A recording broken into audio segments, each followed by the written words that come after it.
Hey, friends! Imagine walking along roads that connected civilizations across deserts and mountains. Close your eyes and let the journey begin.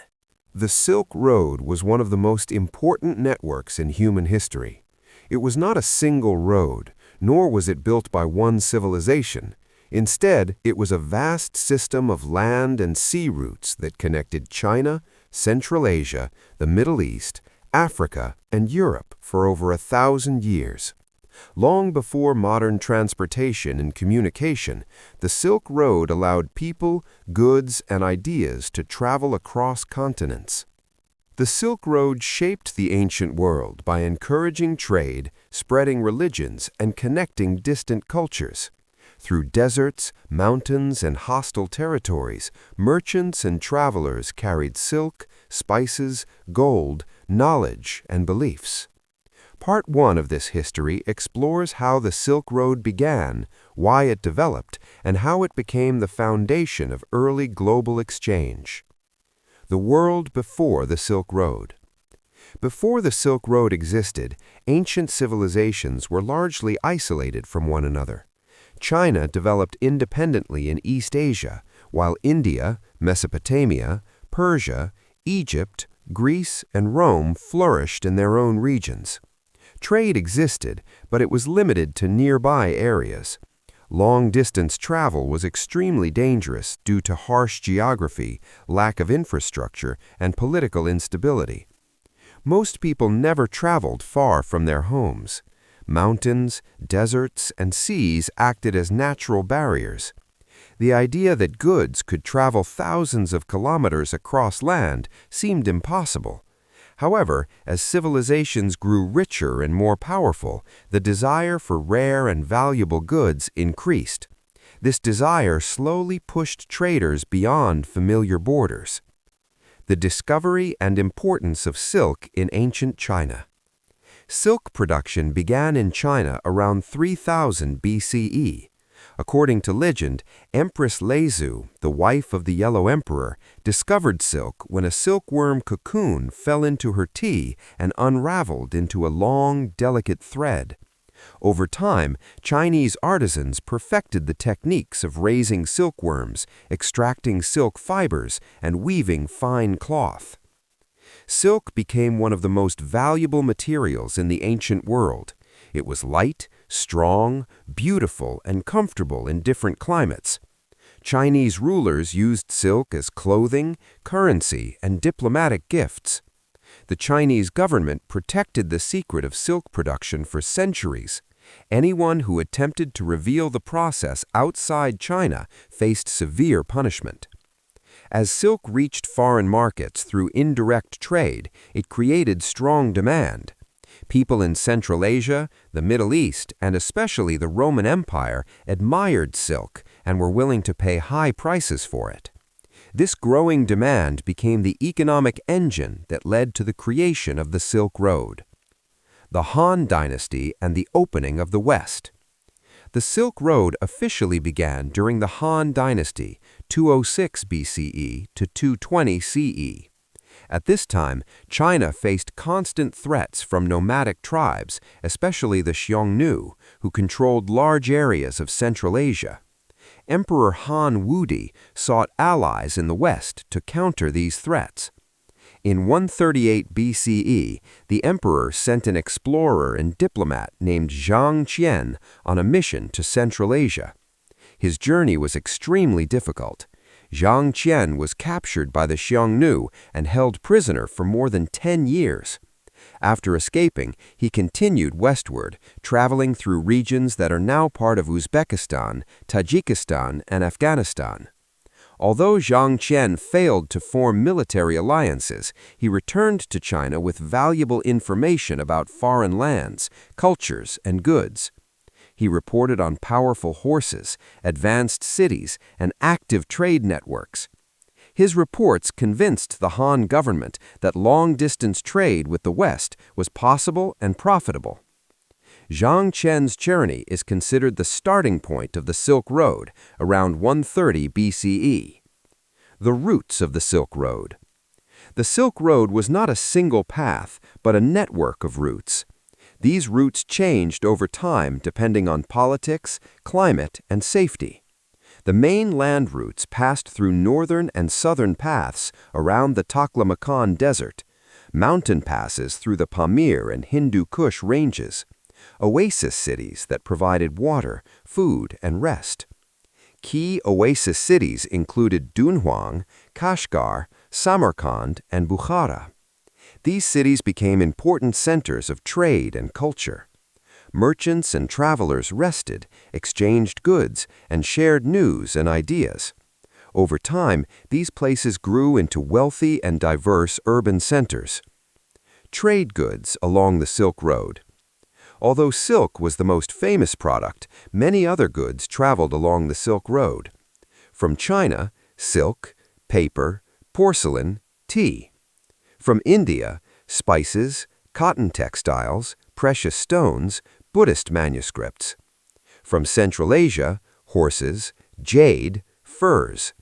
From the Middle East, glassware, perfumes, incense, gold, and silver. From Europe, wine, wool, metal tools. Goods rarely traveled the entire route with one merchant. Instead, they changed hands many times. Each exchange increased their value, making long-distance trade extremely profitable. Merchants and life on the road. Traveling the Silk Road was dangerous and exhausting. Merchants traveled in large groups called caravans, often using camels because they could survive long journeys through deserts with little water. Life on the road involved extreme temperatures, sandstorms and snowstorms, disease and exhaustion. Despite these dangers, merchants continued to travel because of the enormous profits. A single successful journey could bring wealth and social status. Many traders only traveled part of the route. Local merchants acted as middlemen, helping goods move from one region to another. These traders played a key role in connecting different cultures. The spread of culture and religion. The Silk Road was not only a trade route, it was also a path for ideas and beliefs. One of the most important cultural exchanges was the spread of Buddhism from India to China. Buddhist monks traveled alongside merchants, carrying scriptures and teachings. Monasteries were built along trade routes to offer shelter to travelers. Through the Silk Road, people shared religious ideas, artistic styles, medical knowledge, scientific concepts. As cultures met, they influenced one another. Art, architecture, and traditions began to reflect a blend of Eastern and Western elements. Dangers and challenges. The Silk Road was one of the most dangerous travel networks in history. Natural obstacles included vast deserts, frozen mountains, and unpredictable weather. The Taklamakan Desert, known as the Sea of Death, claimed countless lives. Political instability also posed risks. Wars between empires could close routes or make travel unsafe. Bandits often attacked caravans, stealing goods and killing travelers. Yet the road continued to operate for centuries, proving its importance to the ancient world. Conclusion: the beginning of global connection. By the end of the Han Dynasty, the Silk Road was firmly established. It had transformed from a risky experiment into a powerful system of global exchange. China was connected to distant civilizations, and the world became more interconnected than ever before. The Silk Road laid the foundation for globalization long before the modern age. It proved that civilizations could grow stronger through connection rather than isolation. This was only the beginning of the Silk Road's long and remarkable history. As the Silk Road became firmly established after its early formation during the Han Dynasty, it entered a period often described as its Golden Age. This era, stretching roughly from the 1st century CE to the 9th century CE, marked a time when long-distance trade flourished, empires stabilized key regions, and cultural exchange reached unprecedented levels. The Silk Road was no longer an experiment driven by curiosity and risk. It had become a vital artery of the ancient world, linking powerful civilizations through commerce, diplomacy, and shared knowledge. One of the most important reasons for the Silk Road's success during this period was the rise of strong empires along its routes. The Han Dynasty in China, the Kushan Empire in Central and South Asia, the Parthian and later Sasanian empires in Persia, and the Roman Empire in the West all played crucial roles in maintaining order and protecting trade.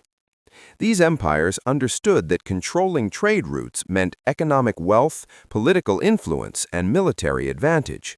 As a result, they invested in infrastructure, security, and diplomacy, making long-distance travel safer and more reliable than ever before. The Roman Empire's connection to the Silk Road was indirect but deeply significant.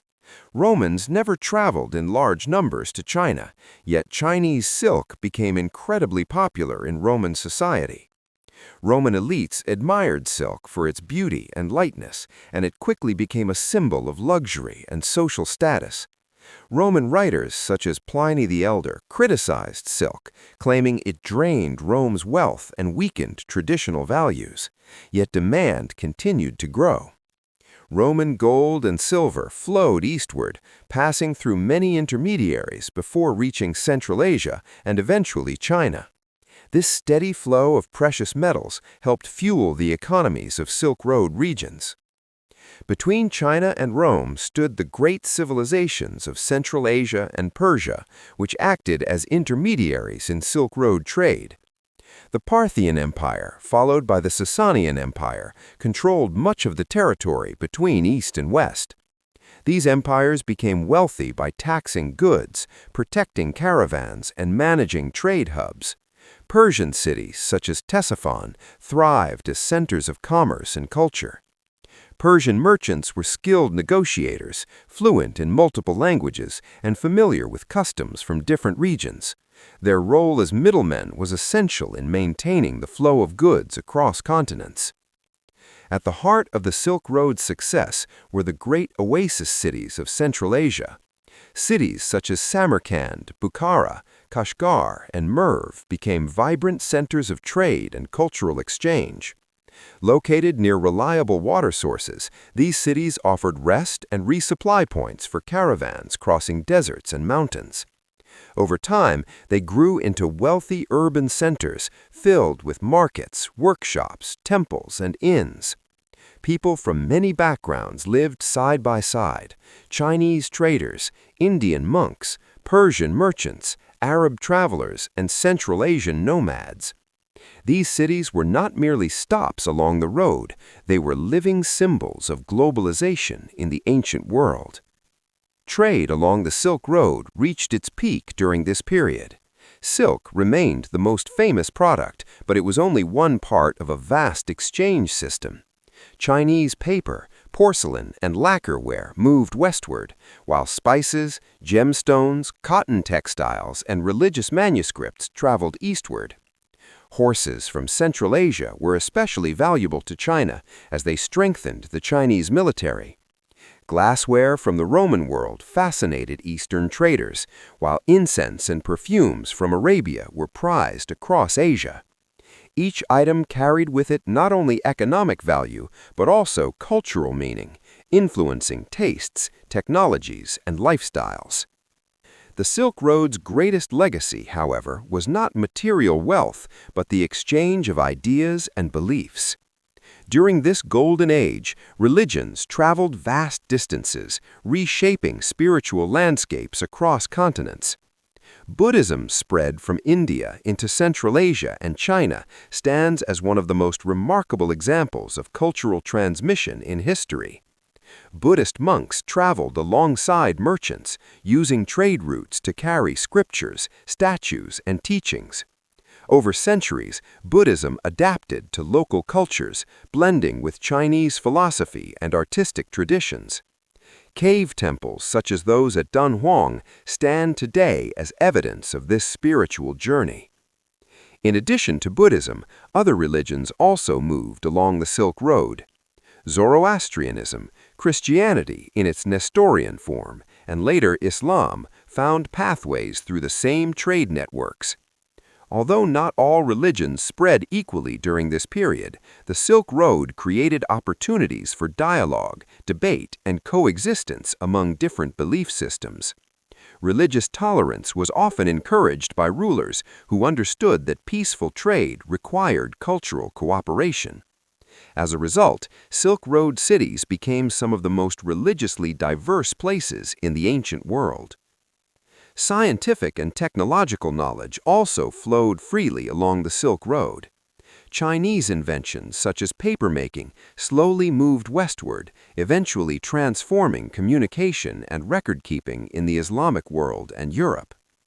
Medical knowledge, astronomical observations, and mathematical concepts were exchanged between Indian, Persian, Chinese, and Greek scholars. Artistic styles blended as well, producing unique forms that combined Eastern and Western influences. Buddhist statues from Central Asia, for example, often displayed Greek-style realism mixed with Indian symbolism and Chinese aesthetics. Despite its success, life along the Silk Road remained difficult and dangerous. Long-distance travel was physically exhausting, and merchants faced constant threats from nature and humans alike. Deserts such as the Taklamakan tested endurance with extreme heat, sandstorms, and scarce water. Mountain passes in the Pamirs and Himalayas exposed travelers to freezing temperatures and deadly terrain. Bandits targeted wealthy caravans, and political conflicts could suddenly close routes or make regions unsafe. Many travelers never completed their journeys, leaving behind stories, legends, and unmarked graves along the road. The Silk Road was also a channel for less welcome exchanges. Diseases traveled along the same routes as goods and ideas. Epidemics could spread rapidly between distant regions, carried unknowingly by traders and travelers. While the most famous, the Black Death, occurred later, earlier outbreaks also affected Silk Road communities. These events reminded ancient societies that connectivity brought risks as well as rewards. As centuries passed, the balance of power along the Silk Road shifted. The fall of the Han Dynasty in China and political instability in the Roman Empire disrupted trade at various times. However, new powers emerged to revive and reshape the network. The Tang Dynasty in China, beginning in the 7th century, ushered in another era of prosperity. Tang rulers promoted trade, welcomed foreign merchants, and turned the capital city of Chang'an into one of the largest and most cosmopolitan cities in the world. Chang'an became a meeting point of cultures where languages, fashions, music, and religions from across Eurasia could be found. By the end of this golden age, the Silk Road had permanently transformed the civilizations it connected. No society along the route remained unchanged. China became more outward-looking, absorbing foreign ideas while sharing its innovations with the world. Central Asia evolved into a cultural crossroads shaped by centuries of exchange. The Middle East strengthened its role as a center of scholarship and commerce, while Europe slowly absorbed Eastern luxuries and knowledge that would later help fuel its own transformation. As the centuries passed, the Silk Road gradually entered a period of transformation and decline. Although it had survived political changes and natural challenges for over 1,000 years, the forces shaping the world were changing rapidly. New empires rose, old powers fell, and technological advances began to reshape global trade. The Silk Road did not disappear suddenly. Instead, it slowly lost its central importance as alternative routes emerged and the balance of power shifted across Eurasia. One of the earliest signs of change came with the fragmentation of the great empires that had once protected the Silk Road. After the fall of the Han Dynasty in China and the gradual weakening of the Roman Empire in the West, long-distance trade became less stable. Political unity had played a key role in maintaining safety along the routes. When empires collapsed, the roads became vulnerable to conflict, banditry, and regional instability. Merchants found it harder to travel safely across vast territories without strong centralized control. Despite these challenges, the Silk Road experienced a powerful revival under new rulers, particularly during the rise of the Islamic caliphates and the Tang dynasty in China. Islamic expansion during the 7th and 8th centuries created a vast connected region stretching from Spain to Central Asia. Muslim traders were highly skilled navigators, linguists, and businessmen. They played a major role in sustaining Silk Road commerce, linking land routes with maritime trade across the Indian Ocean. Cities such as Baghdad, Damascus, and Samarkand flourished as centers of learning and trade, preserving and expanding knowledge inherited from earlier civilizations. However, even as Islamic powers strengthened trade networks, the nature of global commerce was slowly changing. Advances in shipbuilding and navigation made sea routes increasingly attractive. Maritime trade offered several advantages over land travel. Ships could carry larger quantities of goods, journeys were often faster, and the risks posed by deserts and mountain passes were avoided. Gradually, merchants began to favor sea routes connecting China, Southeast Asia, India, the Middle East, and East Africa. In China, the Song dynasty marked a turning point in economic history. Song rulers encouraged innovation, urban growth, and overseas trade. Chinese ports became busy centers of maritime commerce, exporting silk, porcelain, and tea across the seas. While land routes remained important, the Silk Road was no longer the dominant channel of international trade. Economic energy was shifting from the heart of Central Asia toward coastal regions. The most dramatic transformation of the Silk Road occurred during the rise of the Mongol Empire in the 13th century. Under the leadership of Genghis Khan and his successors, the Mongols created the largest contiguous empire in history, stretching from East Asia to Eastern Europe. For a brief period, much of the Silk Road came under a single political authority. This era, often called the Pax Mongolica, brought renewed security to trade routes.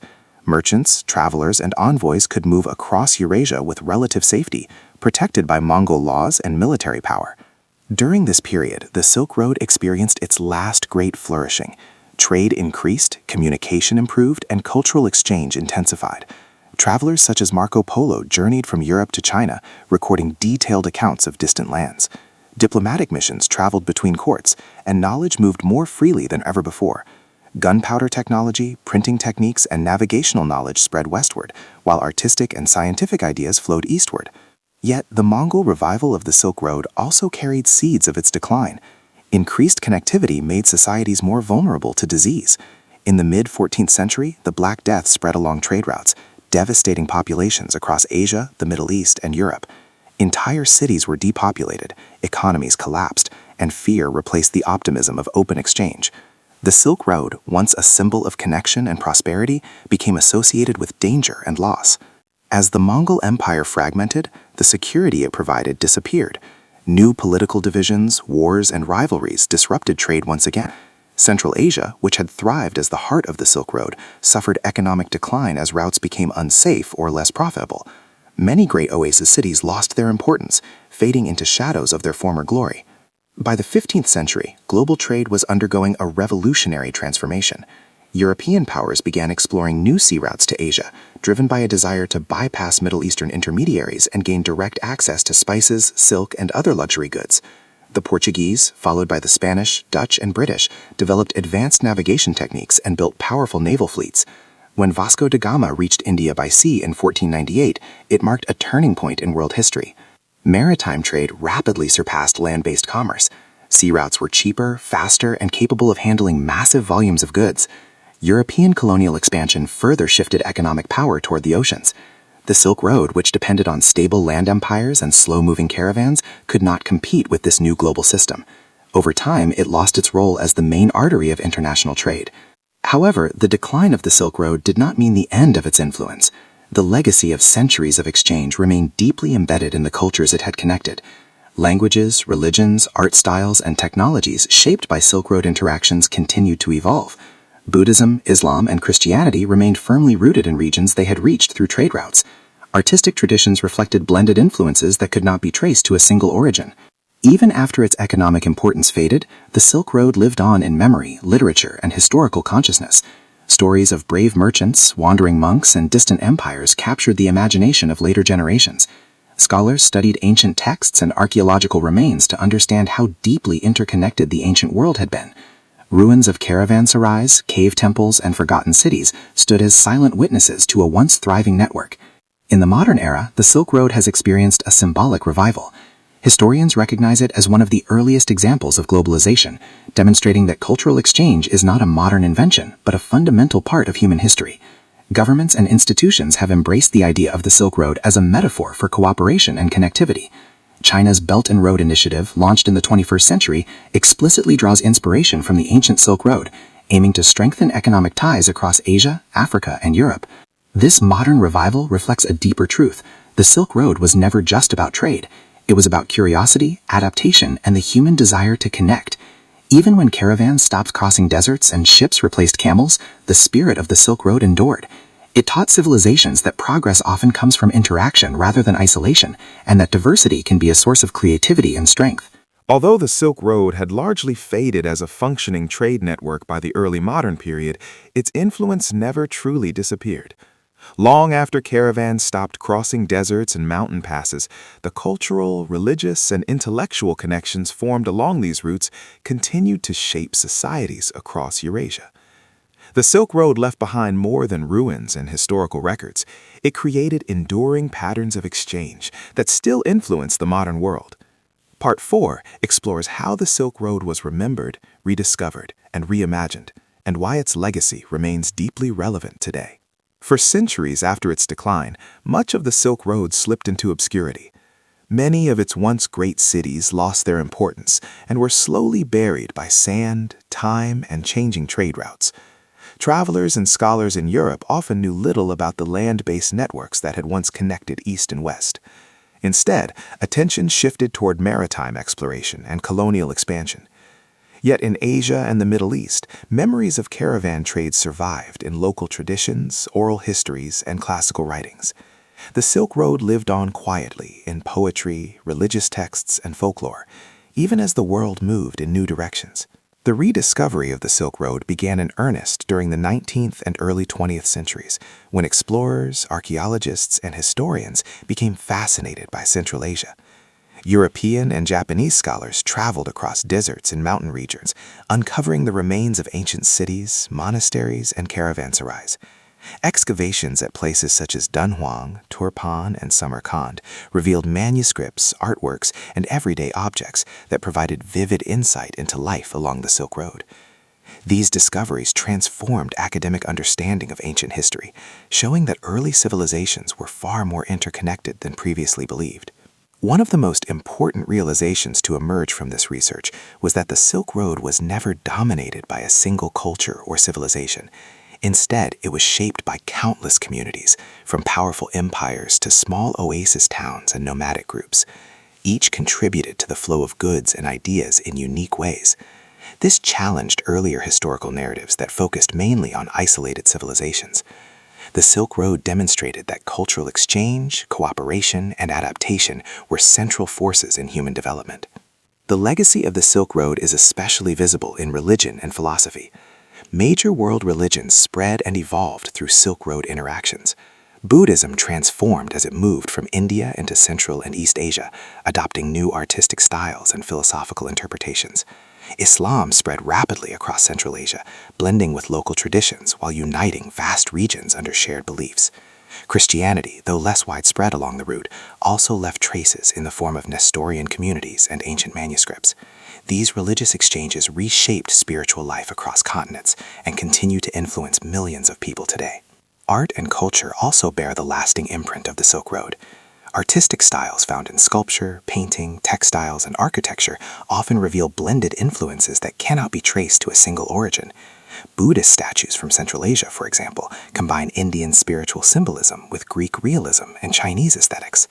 Musical instruments, storytelling traditions, and decorative patterns traveled alongside merchants, enriching local cultures and creating shared artistic languages across Eurasia. Even modern fashion and design continue to draw inspiration from motifs that once traveled the Silk Road. Technological exchange was another powerful legacy of the Silk Road. Inventions such as papermaking, printing, gunpowder, and the compass originated in East Asia and gradually spread westward through trade and cultural contact. These technologies transformed societies far beyond their points of origin. Paper revolutionized education and administration, printing reshaped communication, and gunpowder altered warfare and politics. Similarly, knowledge from the Middle East and Europe, including advances in mathematics, medicine, and astronomy, influenced Eastern civilizations. The Silk Road acted as a catalyst for innovation by allowing ideas to move freely across borders. In the modern era, historians often describe the Silk Road as an early form of globalization. While ancient trade was far smaller in scale than today's global economy, the underlying principles were remarkably similar. The Silk Road connected distant regions, created interdependence, and encouraged cultural exchange. It showed that economic activity could bring people together, but also that connectivity carried risks, such as the spread of disease and conflict. These lessons remain relevant in a world increasingly shaped by global networks. The symbolic power of the Silk Road has grown in recent decades. Governments, scholars, and cultural institutions use it as a metaphor for cooperation, dialogue, and shared heritage. Museums around the world host exhibitions dedicated to Silk Road art and history, highlighting the interconnectedness of human civilizations. Educational programs emphasize the Silk Road as a reminder that cultural diversity and exchange have always been central to human progress. One of the most visible modern references to the Silk Road is China's Belt and Road Initiative, launched in the 21st century. This ambitious project aims to improve infrastructure, trade, and economic cooperation across Asia, Africa, and Europe. Although vastly different from the ancient caravan routes, the initiative draws inspiration from the historical idea of connecting regions through shared economic interests. Supporters see it as a revival of Silk Road cooperation, while critics raise concerns about political influence and economic dependence. Regardless of perspective, the initiative demonstrates how powerful the Silk Road remains as a historical and symbolic concept. Beyond politics and economics, the Silk Road offers deeper lessons about human interaction. It shows that civilizations do not develop in isolation, but through continuous contact with others. Many of the achievements often credited to individual cultures were in reality the result of shared knowledge and collaboration. The Silk Road reminds us that openness to new ideas can lead to creativity and growth, while fear of difference can limit progress. The story of the Silk Road also highlights the importance of adaptability. Over centuries, trade routes shifted in response to political changes, technological advances, and environmental conditions. Communities that adapted to these changes survived and prospered, while others declined. This adaptability is a timeless lesson for modern societies facing rapid change in technology, climate, and global relations. Perhaps most importantly, the Silk Road humanizes history. It was not only emperors and generals who shaped it, but ordinary people, merchants, craftsmen, monks, translators, and travelers. These individuals crossed borders, learned new languages, and navigated unfamiliar cultures. Their experiences created connections that went beyond trade, forming bonds of understanding and mutual influence. Through their journeys, the world became more connected, one step at a time. In today's world, where global connections are instant and often invisible, the Silk Road serves as a reminder of the effort and courage required to build bridges between cultures. Ancient traders risked their lives to cross deserts and mountains, driven by curiosity and hope as much as profit. Their legacy encourages modern societies to value cooperation, cultural exchange, and respect for diversity. Beyond empires, trade statistics, and historical timelines, the true essence of the Silk Road lies in the lives of the people who walked its paths. While history often remembers emperors, dynasties, and great political shifts, the Silk Road was sustained by ordinary individuals whose courage, curiosity, and resilience shaped the ancient world in quiet but powerful ways. Merchants, monks, travelers, craftsmen, translators, and nomads formed the living heart of this vast network. Their stories reveal why the Silk Road mattered not only to civilizations, but to humanity itself. For the merchant, the Silk Road was a path of both hope and fear. Each journey began with uncertainty. A trader leaving Chang'an, Samarkand, or Baghdad knew that the road ahead could take months or years, and survival was never guaranteed. Families were left behind with no certainty of reunion. Yet merchants continued to travel, driven by the promise of prosperity and the belief that distant lands held opportunity. Over time, many traders developed deep knowledge of geography, languages, and customs. They became informal diplomats, negotiating not just prices, but trust between cultures that barely understood one another. These merchants did more than exchange goods. They carried stories, news, and ideas from one land to another. A conversation in a caravanserai could introduce a new religious belief, a medical practice, or a different way of thinking about the world. Through countless small interactions, the Silk Road slowly reshaped how people viewed foreigners. Though suspicion and conflict certainly existed, repeated contact also created familiarity. Strangers became partners, and differences became sources of fascination rather than fear. Religious travelers played an equally vital role. Buddhist monks walking from India to China, Islamic scholars traveling between Central Asia and the Middle East, and Christian missionaries moving quietly through foreign lands all used Silk Road routes. These individuals often traveled with little wealth, relying on hospitality and faith. Their journeys required deep commitment and endurance. Through them, spiritual ideas crossed borders and adapted to new cultural environments. The religions that spread along the Silk Road were not copied unchanged. They evolved, absorbing local traditions and philosophies, creating new expressions of belief that still exist today. Craftsmen and artisans were another group profoundly influenced by Silk Road exchanges. Techniques for weaving textiles, shaping metal, creating glass, and producing art spread gradually from region to region. A potter in Persia might learn decorative patterns inspired by Chinese motifs, while a sculptor in Central Asia blended Indian symbolism with Greek realism. These artistic exchanges enriched local cultures and produced styles that could only exist through cross-cultural contact. Even today, museums display objects whose beauty reflects multiple civilizations working together across time and distance. Women, though often overlooked in historical records, were also part of the Silk Road story. In many regions, women were involved in silk production, textile weaving, food preparation for caravans, and local trade. Noble women sometimes played diplomatic roles, forming marriage alliances that strengthened political ties between regions connected by trade. In religious communities, women contributed to the spread of beliefs through teaching, patronage, and artistic creation. Their influence, though less documented, was woven into the daily life of Silk Road societies. The Silk Road also shaped identities in lasting ways. People living along the routes often developed multicultural identities, speaking multiple languages and practicing blended traditions. Cities such as Samarkand and Kashgar were places where ethnic and cultural boundaries blurred. This mixing created societies that were remarkably tolerant for their time, accustomed to diversity as a normal part of life. While conflicts did occur, coexistence was often necessary for survival and prosperity. These communities demonstrate that cultural diversity is not a modern invention, but a historical reality. Over the centuries, the Silk Road also influenced how knowledge itself was valued. Exposure to foreign ideas challenged established beliefs and encouraged curiosity. Scholars compared philosophies, medical practices, and scientific theories from different traditions. This exchange laid the groundwork for later intellectual movements, including the Islamic Golden Age and, indirectly, the European Renaissance. Knowledge traveled slowly, carried by memory, manuscripts, and conversation, yet its impact was profound. The Silk Road showed that learning grows stronger when shared. Even after the physical routes declined, the mental map of the Silk Road remained. Explorers, historians, and writers in later centuries were inspired by the idea of a connected ancient world. Travel accounts such as those of Marco Polo captured the imagination of Europe, shaping how people understood Asia and distant cultures. Though some accounts mixed fact with exaggeration, they fueled curiosity and a desire for exploration that would later reshape global history. In the modern world, the Silk Road continues to influence how humanity understands globalization. Unlike modern systems driven by instant communication and massive corporations, the Silk Road grew slowly and organically. It reminds us that globalization is not only about speed and scale, but about relationships. Trust, patience, and cultural understanding were essential to its success. These qualities remain just as important today, even as technology accelerates global interaction. The Silk Road also offers lessons about balance. While connectivity brought wealth and innovation, it also brought vulnerability. Diseases spread, conflicts intensified, and inequalities emerged.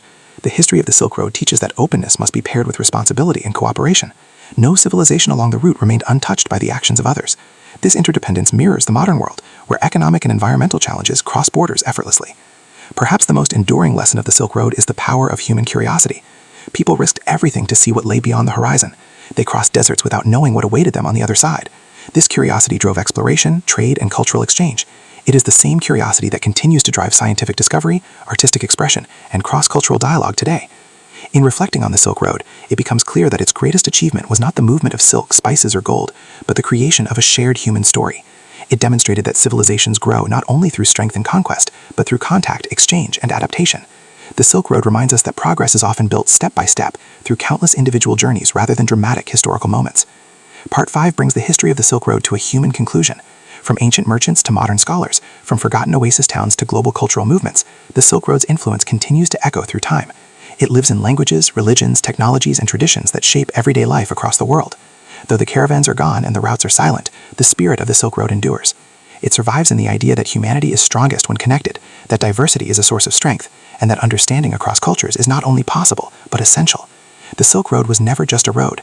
It was a living expression of humanity's desire to reach beyond itself and discover a wider world. As history moved forward and the Silk Road faded from daily use, it did not vanish completely. Instead, it slipped into memory, preserved in fragments, ruined cities, faded manuscripts, broken statues, and stories passed down through generations. The Silk Road became a silent presence beneath the surface of history, waiting to be rediscovered. Part 6 explores how the Silk Road was remembered, unearthed through archaeology, studied by modern scholars, and reimagined as a guide for the future of human connection. For centuries after the decline of caravan trade, many Silk Road regions fell into isolation. Once thriving cities such as Naya, Lulan, and parts of Dunhuang were gradually abandoned as water sources dried up or trade routes shifted. Desert sand swallowed homes, temples, and markets. To later generations, these places seemed almost mythical. Travelers occasionally reported ruins half buried in sand, but few understood their significance. The Silk Road became a forgotten backbone of civilization, overshadowed by the rise of maritime empires and colonial trade networks. The modern rediscovery of the Silk Road began in the late 19th and early 20th centuries when explorers and archaeologists ventured into Central Asia. Drawn by curiosity and imperial ambition, figures such as Sven Hedin, Aurel Stein, and Paul Pelliot crossed deserts and mountains in search of ancient knowledge. Their expeditions uncovered astonishing evidence of a once interconnected world. Hidden caves filled with manuscripts, murals, and religious texts revealed centuries of cultural exchange. These discoveries challenged long-held assumptions that ancient civilizations developed independently. Among the most important archaeological sites were the Mogao Caves near Dunhuang. Inside these caves, thousands of manuscripts written in Chinese, Sanskrit, Tibetan, Persian, and other languages were found. They included religious texts, business contracts, medical guides, poems, and personal letters. Together, they offered an intimate view of everyday life along the Silk Road. These documents showed how merchants negotiated deals, how monks debated philosophy, and how ordinary people understood the world around them. Archaeology also revealed the physical infrastructure that supported Silk Road trade. Remains of caravanserais, watchtowers, roads, and irrigation systems demonstrated the immense effort required to sustain long-distance exchange. These structures were not built for glory, but for survival. Caravanserais offered shelter, food, and safety to travelers of all backgrounds. They were places where strangers shared meals, languages mixed, and trust was slowly built. Such spaces remind modern observers that cooperation was not an abstract idea, but a daily necessity. As archaeological findings accumulated, historians began to rethink global history itself. The Silk Road forced scholars to abandon narrow, region-centered narratives. Instead of viewing history as a series of isolated civilizations rising and falling independently, researchers began to see a complex web of interactions. Ideas, technologies, and cultural practices moved continuously across borders. Innovation often occurred not at the center of empires, but at their edges, where different worlds met. The Silk Road became a symbol of shared human development rather than separate civilizational achievements. Modern scholarship has also emphasized the role of smaller communities and marginalized groups in Silk Road history. Nomadic tribes, local guides, translators, and artisans were once overlooked in favor of emperors and elite merchants. Today, historians recognize that without these individuals, long-distance trade would have been impossible. Nomads provided animals, navigation skills, and regional knowledge.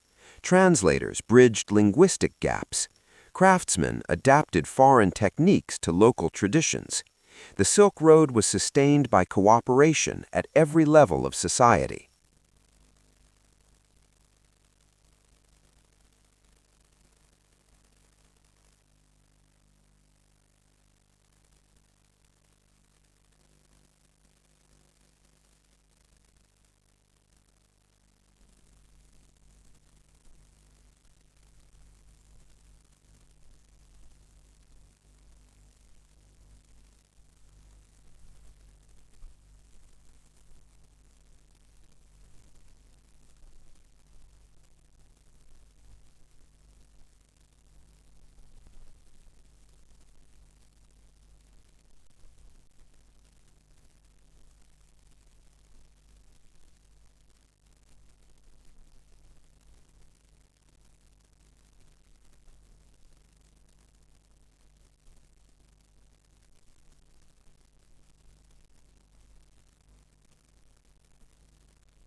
once thriving cities such as Nia, Lowlan, and parts of Dunhuang were gradually abandoned as water sources dried up or trade routes shifted. Desert sand swallowed homes, temples, and markets. To later generations, these places seemed almost mythical. Travelers occasionally reported ruins half buried in sand, but few understood their significance. The Silk Road became a forgotten backbone of civilization, overshadowed by the rise of maritime empires and colonial trade networks. The modern rediscovery of the Silk Road began in the late 19th and early 20th centuries when explorers and archaeologists ventured into Central Asia. Drawn by curiosity and imperial ambition, figures such as Sven Hedin, Aurel Stein, and Paul Pelliot crossed deserts and mountains in search of ancient knowledge. Their expeditions uncovered astonishing evidence of a once interconnected world. Hidden caves filled with manuscripts, murals, and religious texts revealed centuries of cultural exchange. These discoveries challenged long-held assumptions that ancient civilizations developed independently. Among the most important archaeological sites were the Mogao Caves near Dunhuang. Inside these caves, thousands of manuscripts written in Chinese, Sanskrit, Tibetan, Persian, and other languages were found. They included religious texts, business contracts, medical guides, poems, and personal letters. Together, they offered an intimate view of everyday life along the Silk Road.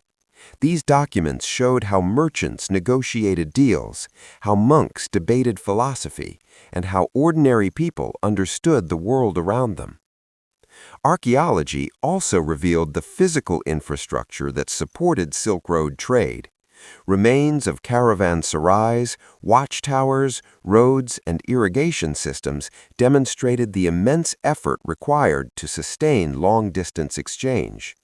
These structures were not built for glory, but for survival. Caravanserais offered shelter, food, and safety to travelers of all backgrounds.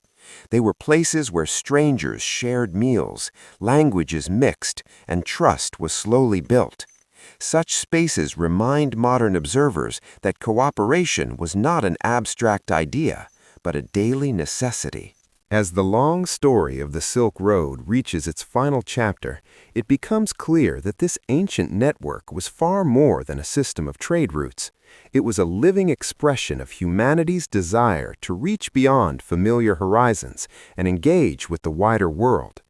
Across centuries of change, conflict, and innovation, the Silk Road revealed a fundamental truth about human civilization.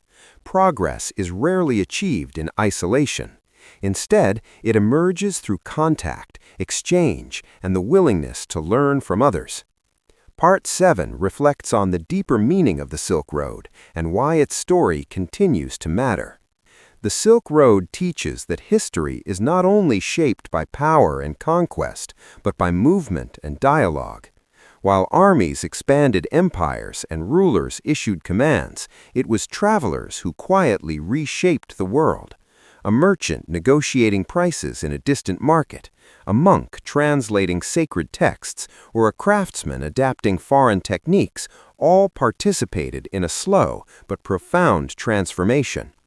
These everyday interactions built bridges between cultures that political borders could not fully contain. The Silk Road reminds us that human connection often grows in ordinary moments rather than grand events. One of the most powerful lessons of the Silk Road is the idea of shared humanity. People along the routes spoke different languages, worshipped different gods, and followed different customs, yet they learned to cooperate out of necessity and mutual benefit. Trust became a valuable currency. Reputations traveled faster than goods, and honesty could determine survival. This reliance on cooperation encouraged tolerance and adaptability. While conflicts did occur, prolonged exchange required a degree of respect for difference. The Silk Road demonstrates that diversity is not an obstacle to connection, but a foundation for it. The philosophical significance of the Silk Road lies in its challenge to rigid identities.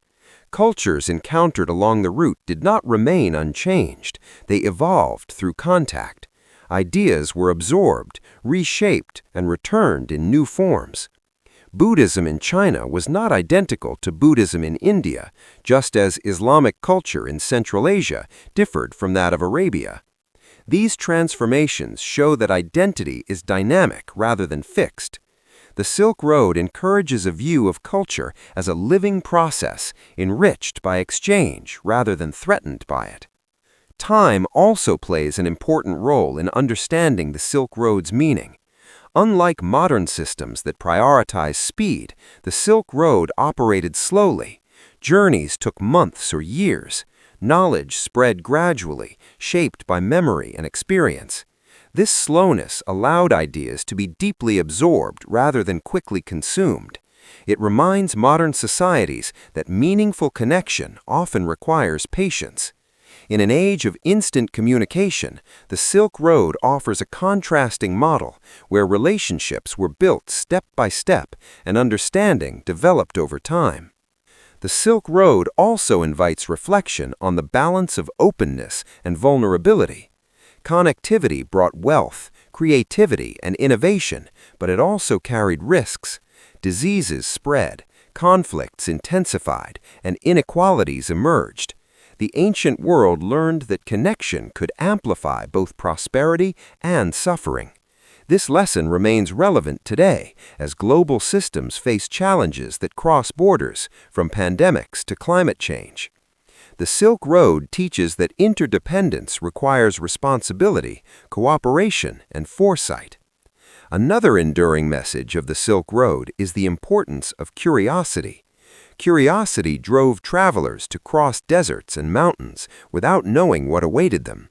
It encouraged scholars to study foreign texts and artisans to experiment with new styles. This curiosity was not merely intellectual, it was deeply human, rooted in the desire to understand others and oneself. The Silk Road shows that curiosity is a powerful force for growth, capable of overcoming fear and prejudice. The memory of the Silk Road also challenges modern ideas of progress. Technological advancement alone does not guarantee understanding or harmony.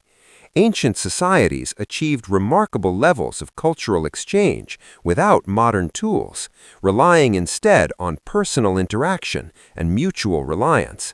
This perspective encourages a reevaluation of what progress truly means. The Silk Road suggests that progress should be measured not only by efficiency and wealth, but by the depth of human connection and the capacity for cooperation.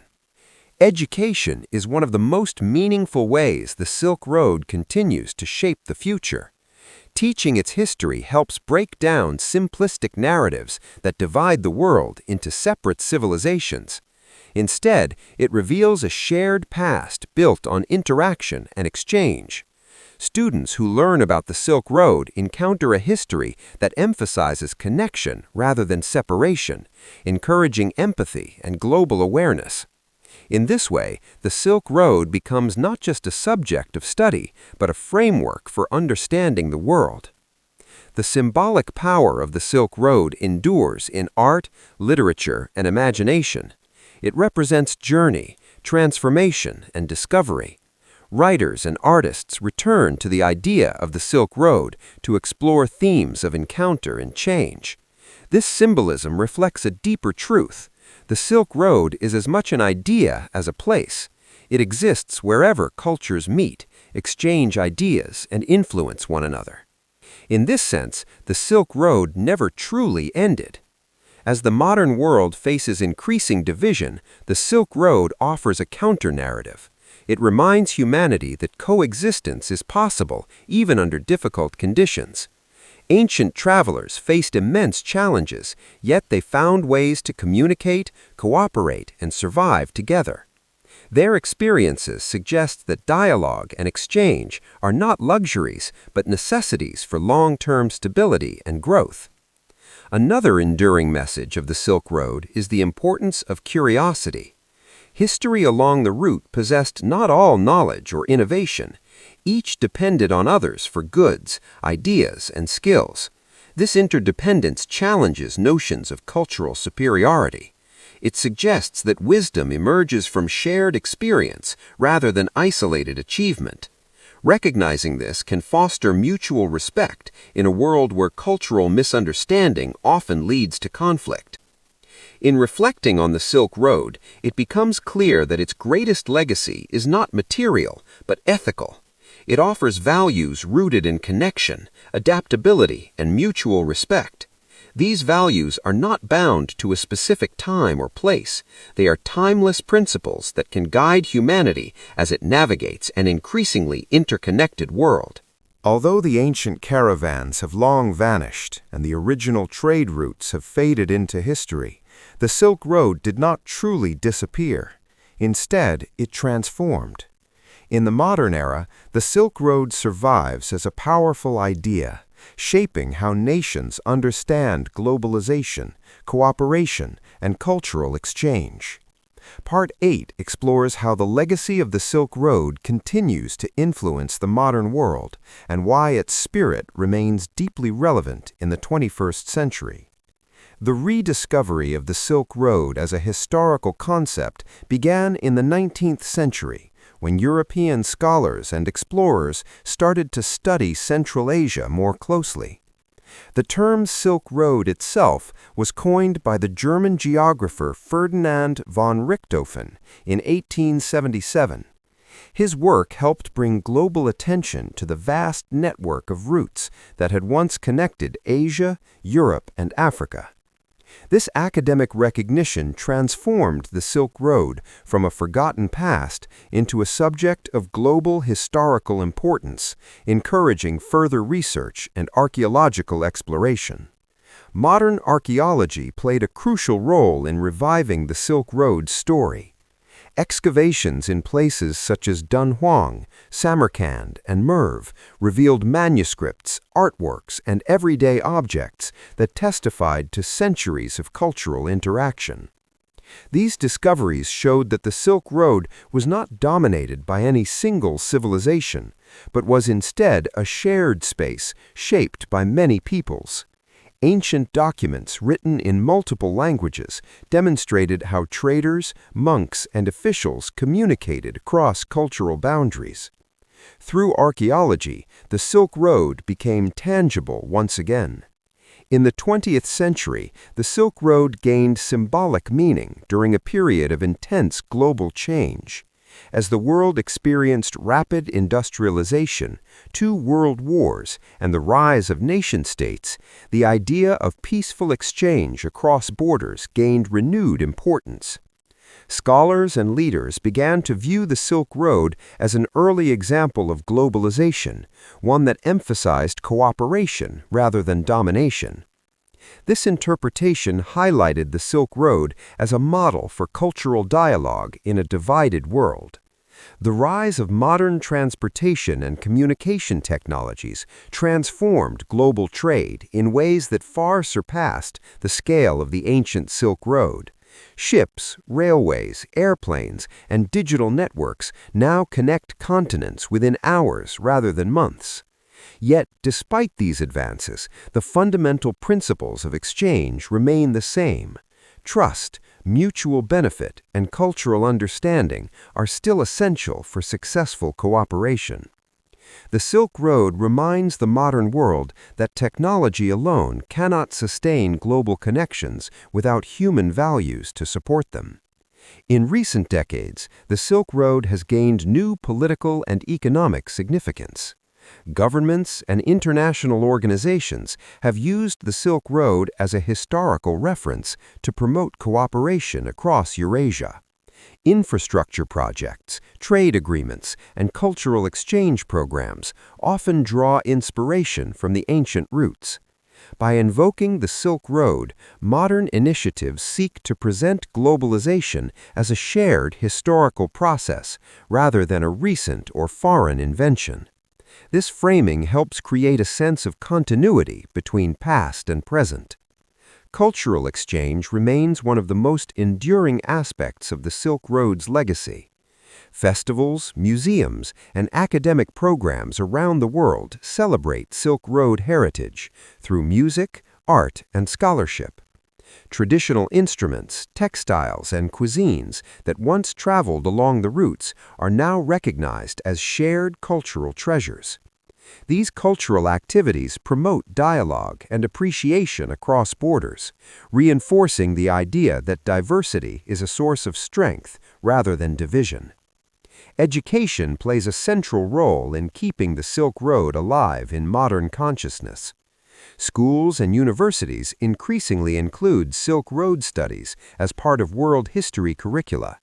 This approach challenges narrow national narratives by emphasizing interconnected histories. Students learn that civilizations did not develop in isolation, but through constant interaction. The Silk Road becomes a lens through which global history is understood as a collective human experience, rather than series of separate stories. The Silk Road also offers valuable lessons for addressing modern global challenges. Issues such as climate change, pandemics, and economic inequality transcend national borders, requiring international cooperation. The ancient Silk Road demonstrates that collaboration across vast distances is possible, even under difficult conditions. While ancient societies lacked modern technology, they succeeded in building networks of trust and exchange. This historical example encourages modern societies to approach global problems with cooperation rather than competition. Another important lesson of the Silk Road lies in cultural adaptability. Along the ancient routes, ideas were rarely accepted unchanged. Instead, they were adapted to local traditions and needs. This process of cultural blending allowed societies to maintain their identities while embracing innovation. In the modern world, where cultural exchange is faster and more intense than ever, the Silk Road offers a model for balancing global influence with local tradition. The digital age has created what some scholars describe as a virtual Silk Road. Information, ideas, and services now move across the globe through digital networks. Social media, online education, and global commerce connect people who may never meet in person. Yet these connections are different from the ancient caravan routes, but they share a similar purpose: bridging distance and fostering exchange. The Silk Road's history reminds us that digital connectivity, like physical trade, must be guided by ethical considerations and respect for diversity. Tourism has also contributed to the modern revival of the Silk Road. Historic cities, desert routes, and archaeological sites attract visitors from around the world. Responsible tourism helps preserve cultural heritage while providing economic opportunities for local communities. However, it also raises questions about conservation and sustainability. The Silk Road's long history encourages a balanced approach that respects both cultural preservation and modern development. The Silk Road's legacy also influences modern identity and memory. For many communities along the ancient routes, Silk Road heritage is a source of pride and continuity. It connects present generations to a past defined by openness and exchange. This sense of shared history can help foster regional cooperation and mutual understanding, particularly in areas that have experienced conflict or division. In literature and popular culture, the Silk Road continues to inspire imagination. Novels, films, and documentaries explore its mysteries and adventures, often portraying it as a place of discovery and transformation. These creative interpretations keep the Silk Road alive in public consciousness, ensuring that its story remains relevant and accessible. Through storytelling, the Silk Road becomes a bridge between academic history and popular understanding. As humanity looks toward the future, the Silk Road offers both inspiration and caution. It shows that connectivity can bring prosperity, creativity, and understanding, but also vulnerability. The ancient world experienced both the benefits and risks of exchange. Learning from this balanced history can help modern societies build systems that are resilient, inclusive, and ethical. The future legacy of the Silk Road lies not in recreating ancient roots, but in embracing the values they represented. Openness, curiosity, cooperation, and adaptability are timeless principles that remain essential in a globalized world.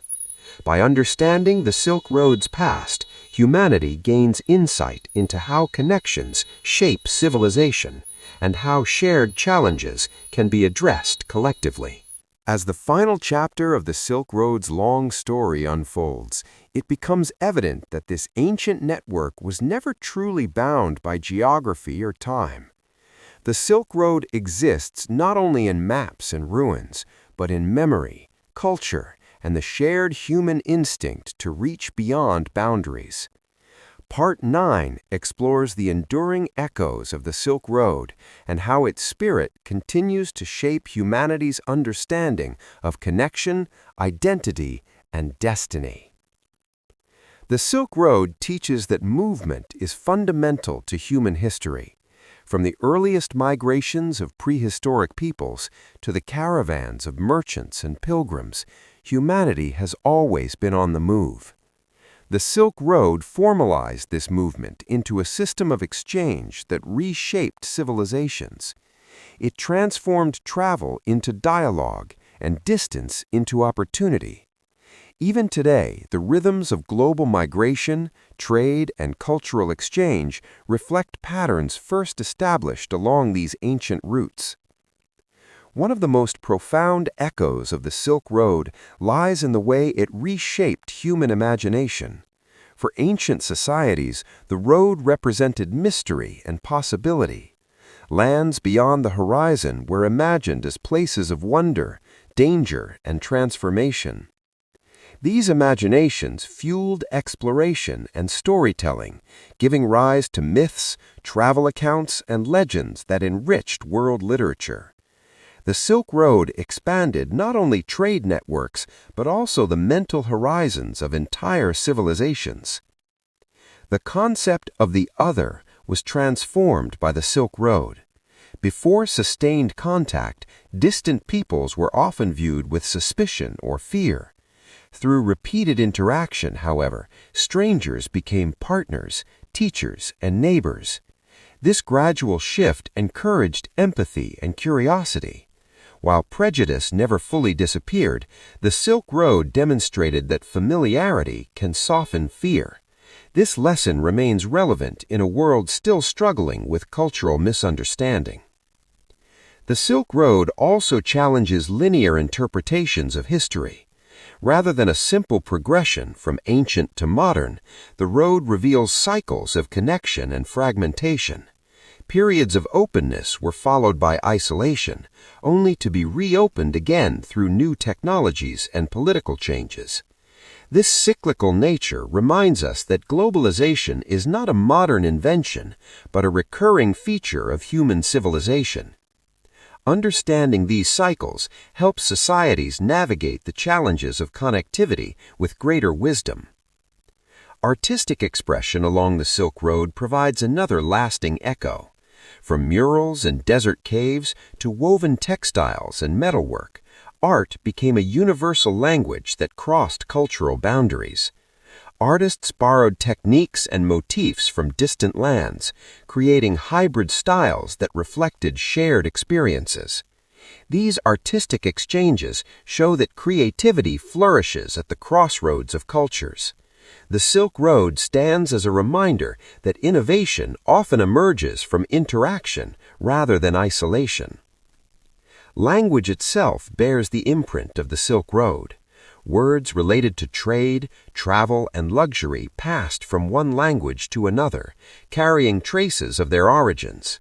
Linguistic exchange facilitated communication and mutual understanding, allowing ideas to spread alongside goods.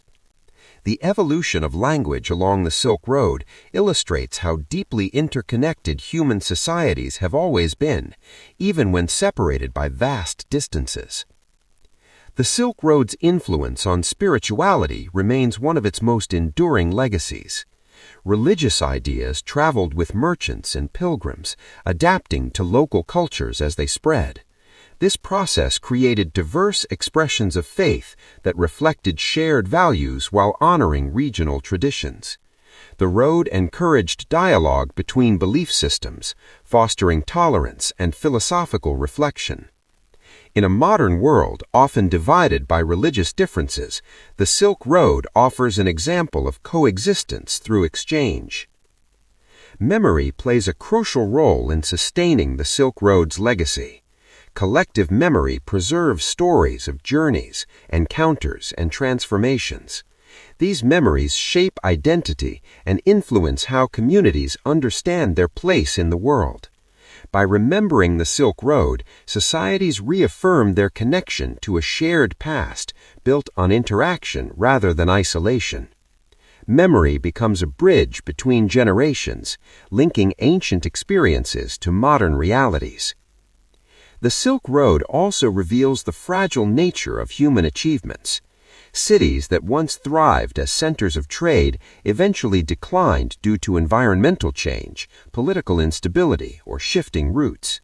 These rises and falls remind us that prosperity is temporary and dependent on balance. Sustainability, cooperation, and adaptability were as essential in the past as they are today. The ruins of Silk Road cities stand as silent lessons about the consequences of neglecting these principles. In reflecting on the Silk Road, it becomes clear that its story is fundamentally human. It is a story of risk and resilience, curiosity and creativity. Ordinary individuals, merchants, guides, artisans, and travelers shaped history through their daily actions. Their choices to engage, adapt, and cooperate created networks that outlasted empires. This perspective emphasizes the power of individual agency in shaping collective outcomes. The Silk Road also encourages humility in the face of history. No single civilization can claim ownership of its legacy. The road belonged to everyone who traveled it and everyone who was transformed by it. This shared ownership challenges modern tendencies to divide history along national or cultural lines. Instead, it promotes a vision of history as a collaborative human endeavor. Modern technology has created unprecedented levels of connectivity, yet it has also introduced new forms of division. The Silk Road offers guidance for navigating this complexity. It suggests that connection must be accompanied by understanding, respect, and ethical responsibility. Ancient travelers depended on trust and reputation. Modern societies rely on similar values, even if expressed through different systems. The Silk Road's history reminds us that technology alone cannot replace human values. Education remains one of the most powerful ways to keep the Silk Road alive. By teaching its history, societies cultivate global awareness and empathy. Students learn that cultural exchange is not a threat to identity, but a source of enrichment. The Silk Road becomes a framework for understanding diversity as an asset rather than a challenge. Through education, the road continues its journey into the future. The symbolism of the Silk Road extends beyond history into philosophy. It represents the journey of life itself, a path shaped by encounters, choices, and transformations. Like the road, life is not a straight line, but a network of experiences that intersect and diverge. This symbolism gives the Silk Road universal relevance, resonating across cultures and generations. As the final reflections settle, the Silk Road emerges as a timeless guide rather than a closed chapter. Its lessons are not confined to the past, but offer insight into the present and future. In a world facing global challenges that demand cooperation, the Silk Road reminds humanity that collaboration across difference is both possible and necessary. The echoes of the Silk Road continue in every exchange of ideas, every act of cultural curiosity, and every effort to bridge divides. The road lives on in the shared human desire to connect, learn, and grow. Its legacy is woven into the fabric of global civilization, shaping how people understand themselves and one another. The Silk Road did not end with the fall of empires, the closing of caravanserais, or the rise of oceans as dominant trade routes. Instead, it dissolved into the bloodstream of human civilization, becoming an enduring pattern rather than a physical path. Part 10 explores the Silk Road not as a completed chapter of history, but as a living framework that continues to shape how humanity imagines connection, progress, and coexistence in an increasingly complex world. When historians look back at the Silk Road, they often focus on tangible elements: silk, spices, cities, and empires. Yet its deepest influence lies in something less visible: the mindset it created. The Silk Road taught civilizations to think beyond borders. It introduced the idea that prosperity could be shared, that knowledge could travel, and that difference could be negotiated rather than destroyed. These ideas did not vanish with time. They evolved, embedding themselves into modern systems of diplomacy, trade, and culture. In the modern era, globalization is often treated as a new phenomenon, driven by technology and capitalism. However, the Silk Road reveals that globalization has ancient roots. What has changed is not the desire to connect, but the speed and scale of connection. Ancient traders spent months crossing deserts. Modern data crosses continents in seconds. Yet the ethical challenges remain strikingly similar. Trust, fairness, cultural respect, and balance continue to determine whether connectivity leads to cooperation or conflict.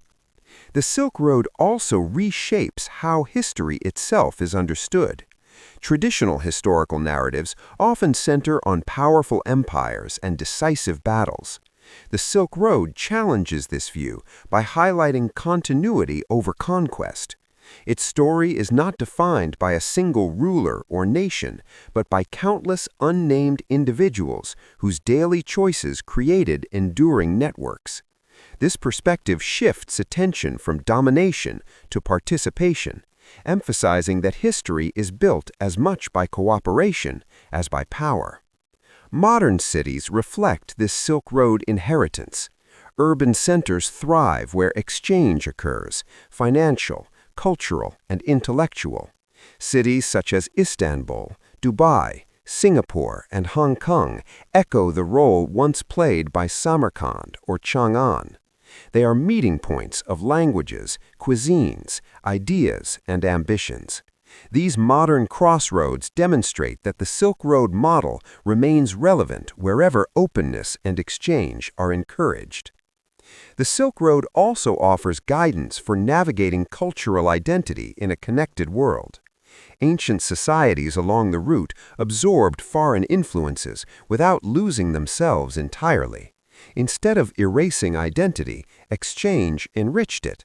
This historical reality counters modern fears that globalization inevitably destroys tradition.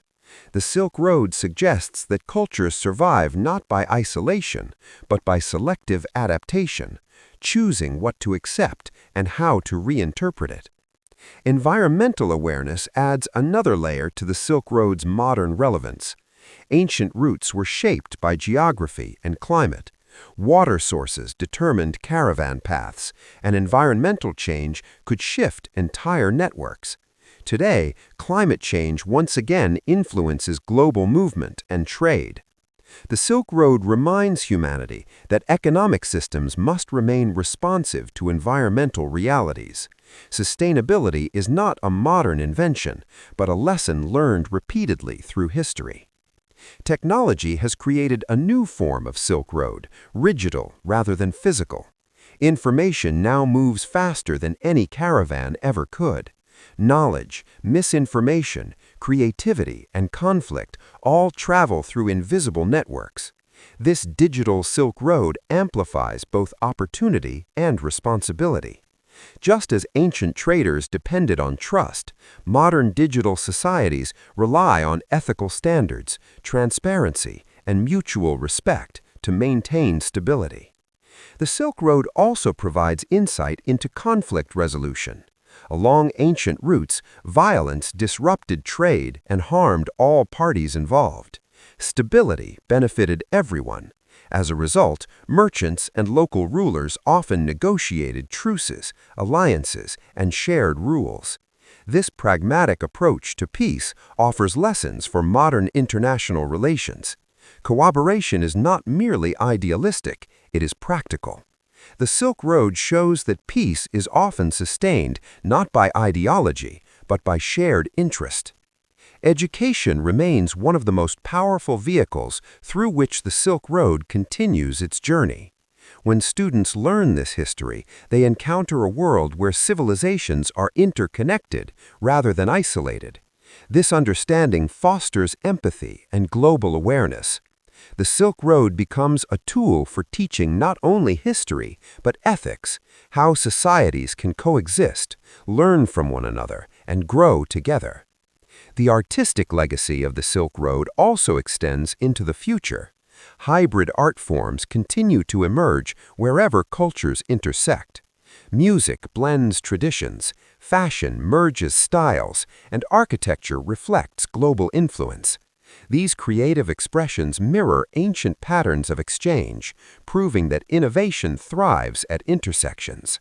The Silk Road reminds humanity that creativity is often born where differences meet. Another enduring lesson of the Silk Road is resilience.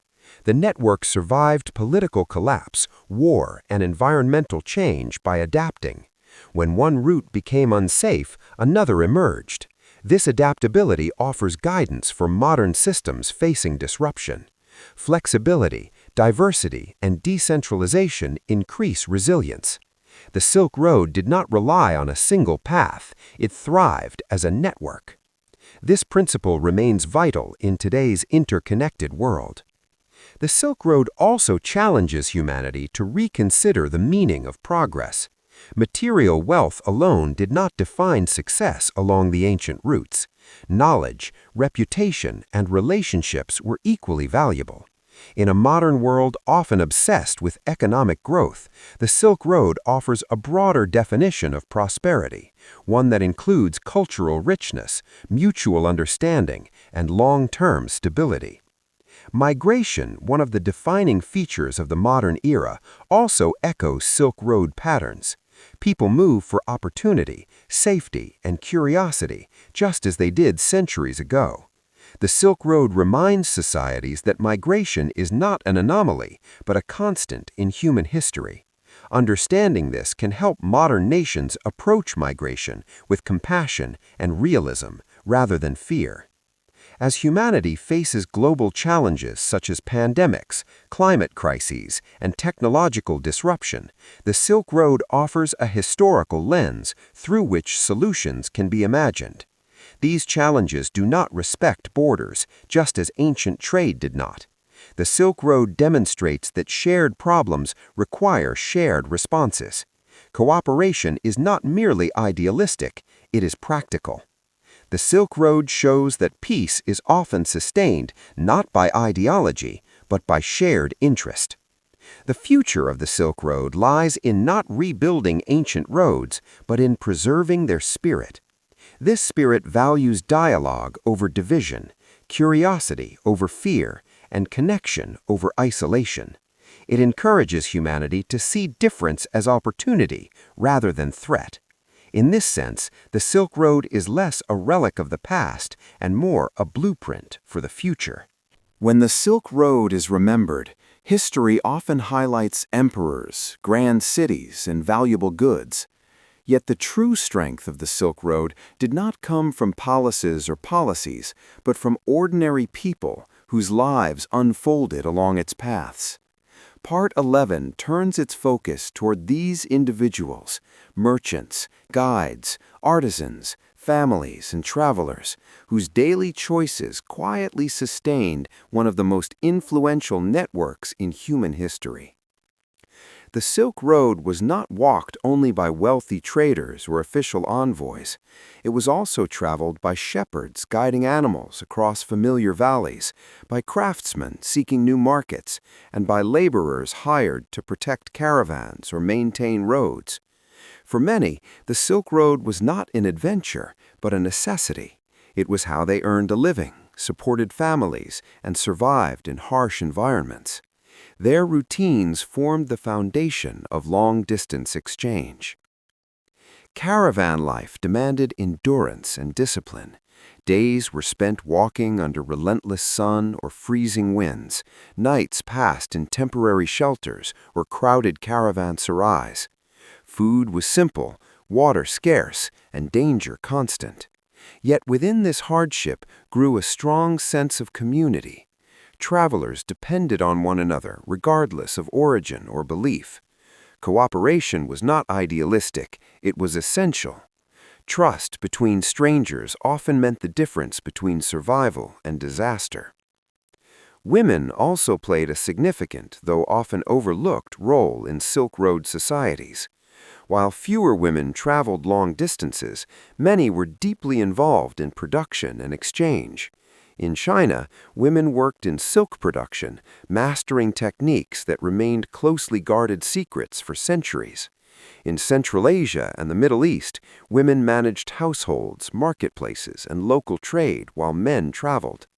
Their labor sustained the economy that made long-distance exchange possible. Children growing up along the Silk Road experienced a world shaped by movement and diversity. In trading cities, it was common to hear multiple languages in a single marketplace and encounter people from distant lands. These environments fostered adaptability and curiosity from a young age. Cultural mixing became normal rather than exceptional. Such childhood experiences shaped generations who understood the world as interconnected rather than isolated. Artisans were among the most influential figures along the Silk Road. They absorbed foreign styles, materials, and techniques, transforming them into new forms. A potter might incorporate designs seen on imported textiles, while a metalworker could adapt tools learned from distant regions. These innovations spread quietly, embedded in everyday objects rather than official records. Through craftsmanship, cultures spoke to one another without words. Religious travelers also formed an essential part of Silk Road life. Monks, pilgrims, and scholars journeyed not for profit, but for meaning. Their travels were often slower and more uncertain, guided by faith rather than commerce. They relied heavily on the kindness of strangers, reinforcing traditions of hospitality along the routes. These spiritual journeys enriched the moral and philosophical landscape of Silk Road societies. The Silk Road was equally shaped by those who never traveled far. Farmers supplied food to cities and caravans. Stable workers cared for animals. Innkeepers offered rest and safety. Guards protected routes from bandits. Each role, however small it seemed, supported the larger system. The Silk Road functioned because countless individuals performed their tasks reliably, day after day. Illness and loss were constant companions along the road. Disease spread easily through movement, and medical knowledge was limited. Many travelers never completed their journeys. Graves scattered across deserts and mountains stand as silent reminders of these sacrifices. Yet even in loss, knowledge spread. Medical practices, herbal remedies, and healing philosophies traveled with people, contributing to the gradual advancement of medicine. Language barriers posed daily challenges. Few travelers were fluent in all the tongues they encountered. Communication relied on gestures, shared trade terms, and interpreters. Over time, simplified trade languages and shared vocabularies emerged. These linguistic bridges allowed cooperation despite difference. Language became a tool of connection rather than division. The emotional experience of Silk Road life is rarely recorded, yet it was deeply human. Travelers felt fear when entering unknown lands, loneliness when separated from family, and joy upon successful return. Letters, when possible, carried news across vast distances, though months or years might pass before replies arrived. These emotional rhythms shaped how people understood time, patience, and hope. Hospitality became a moral code along the Silk Road. Offering shelter and food to travelers was both a practical necessity and a cultural value. Many societies believed that mistreating guests brought misfortune.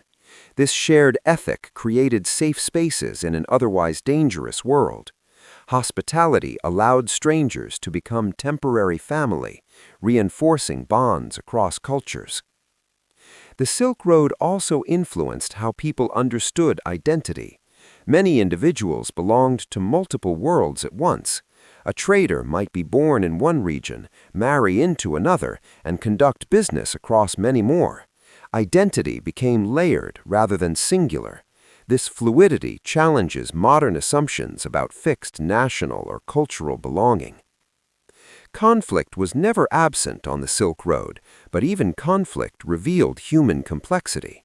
Rivalries over resources or power disrupted trade, yet peace was often restored through negotiation. Merchants frequently acted as informal diplomats, using relationships built through trade to ease tensions. This practical diplomacy showed that dialogue could emerge from shared interests. Over generations, stories of the Silk Road were passed down through families and communities. These stories blended fact and imagination, preserving lessons about risk, reward, and resilience. Oral tradition kept memory alive where written records were scarce. Through storytelling, the Silk Road became part of cultural identity rather than distant history. The quiet power of the Silk Road lies in its demonstration that ordinary lives can shape extraordinary outcomes. No single individual controlled the network, yet together they created a system that connected continents. This collective achievement challenges narratives that credit history solely to great leaders or dramatic events. In the modern world, this lesson remains relevant. Global systems still rely on countless unseen workers, drivers, technicians, caregivers, and creators whose labor sustains connectivity. The Silk Road reminds humanity to recognize and value these contributions. Progress is never the work of a few alone. Beyond trade, empires, and cultural exchange, the Silk Road carried something far more enduring: human values.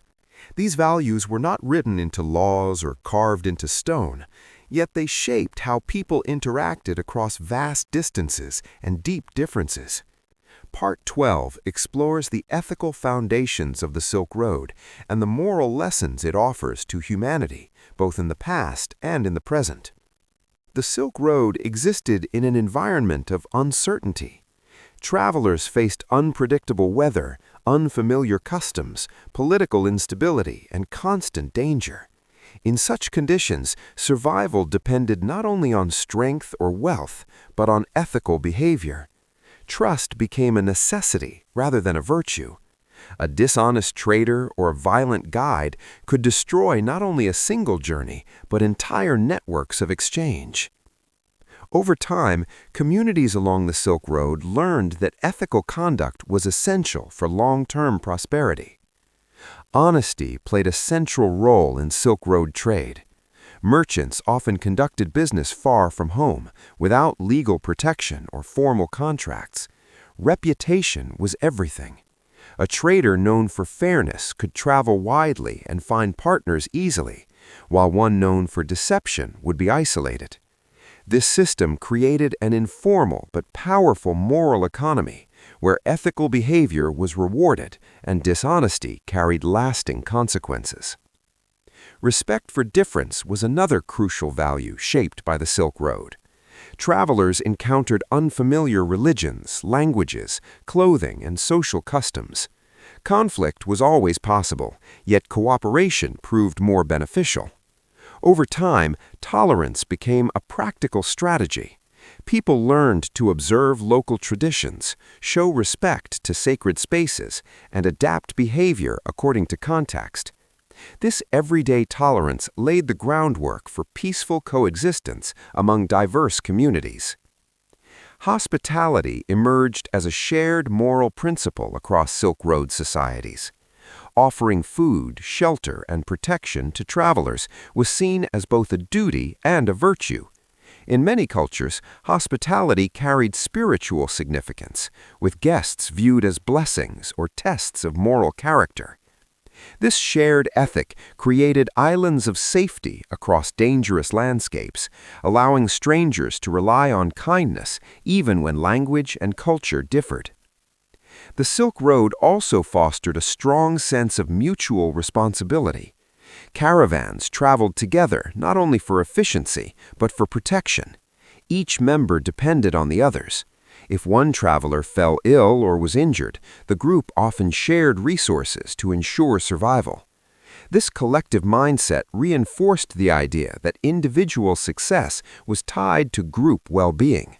Such cooperation contrasts sharply with purely competitive models of interaction.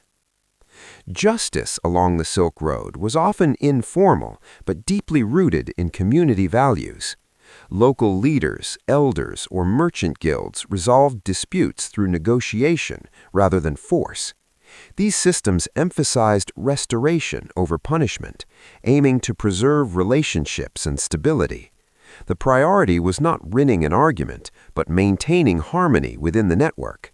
This approach highlights an ethical preference for balance and reconciliation. The spread of religious and philosophical ideas along the Silk Road further enriched its moral landscape. Buddhism emphasized compassion and detachment. Christianity promoted love and forgiveness. Islam stressed justice and charity, and Confucianism valued harmony and duty. As these belief systems interacted, they influenced one another, creating shared ethical ground despite doctrinal differences. The Silk Road became a space where moral ideas were exchanged as actively as goods. Charity and generosity were widely practiced along the routes. Wealthy merchants often funded religious institutions, public wells, bridges, and shelters for travelers. These acts were motivated by faith, social responsibility, and the desire for lasting legacy. Charity strengthened community bonds and ensured that the benefits of trade extended beyond elites. It reinforced the idea that prosperity carried moral obligations. The Silk Road also confronted humanity with ethical dilemmas. Trade brought wealth, but also exploitation. Slavery, unequal exchange, and environmental strain were realities along the routes. These contradictions remind us that ethical systems are shaped through struggle as much as success.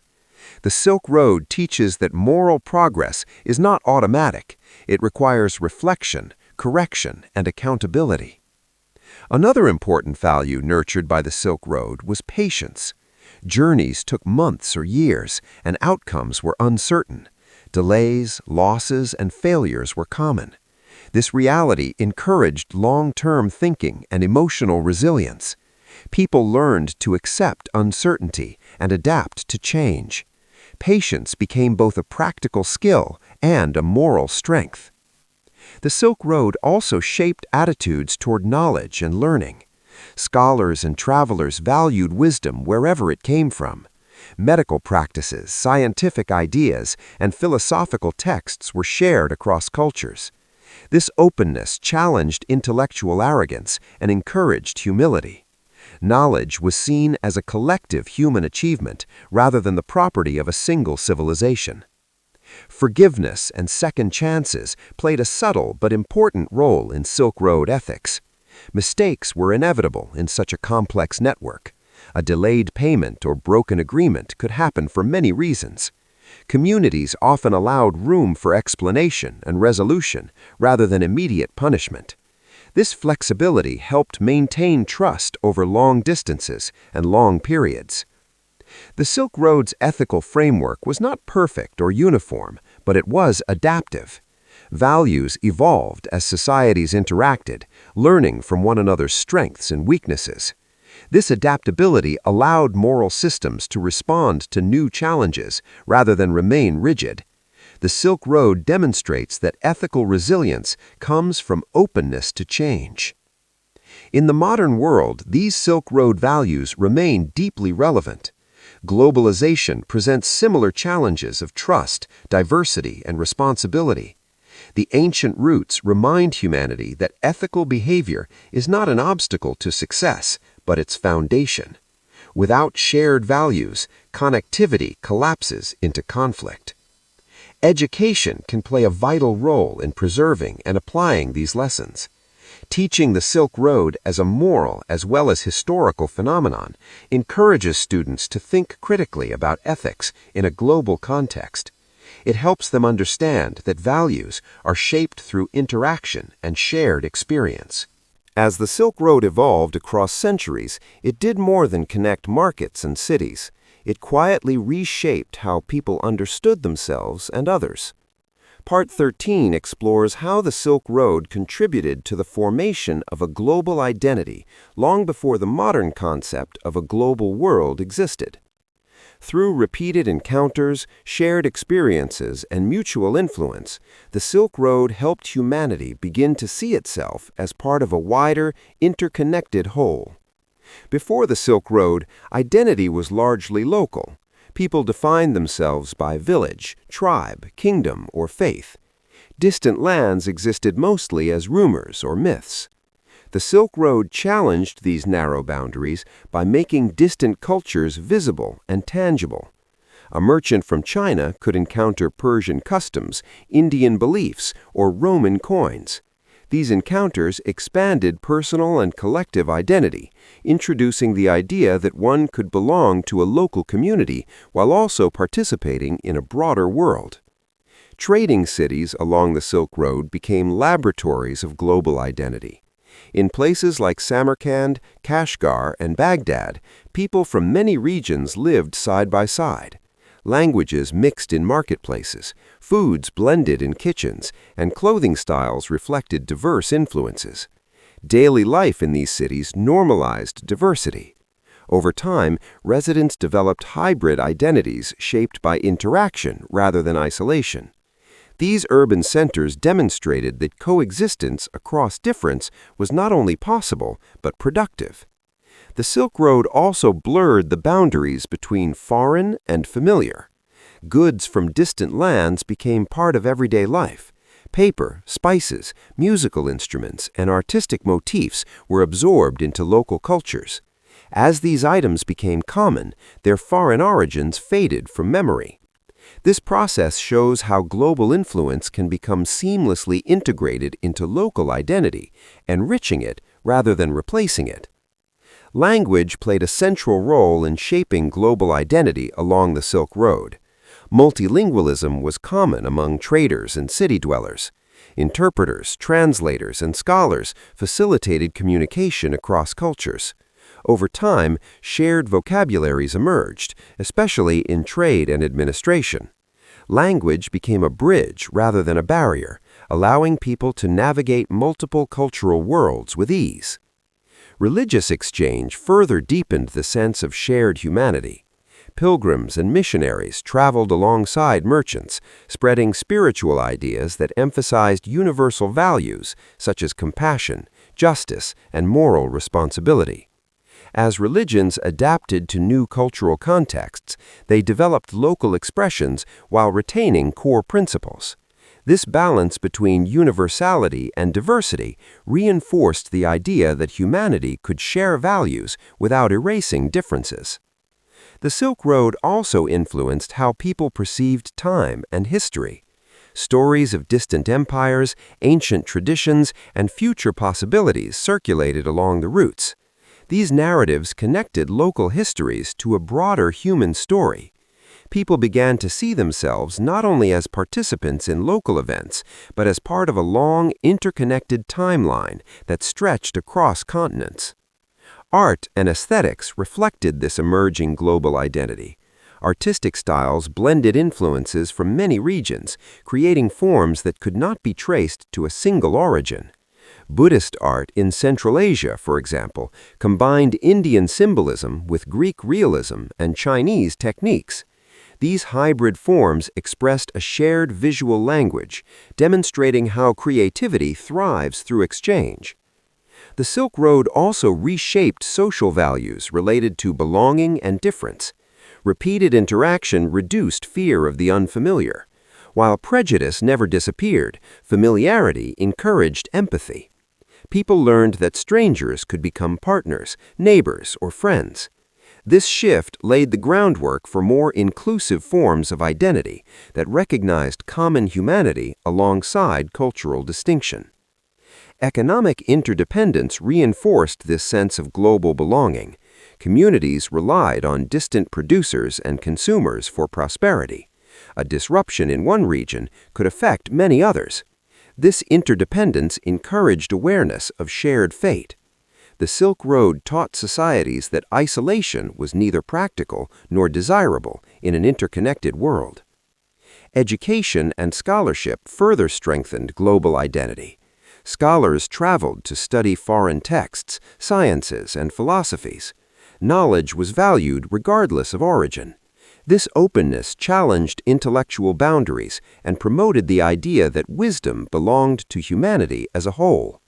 Libraries and learning centers became spaces of global exchange, preserving and transmitting shared knowledge. The Silk Road also revealed the limits of identity. Conflict, competition, and misunderstanding persisted. Cultural exchange did not eliminate power struggles or inequality. However, these tensions highlighted the need for dialogue and negotiation. The Silk Road showed that global identity is not a fixed achievement, but an ongoing process shaped by effort and reflection.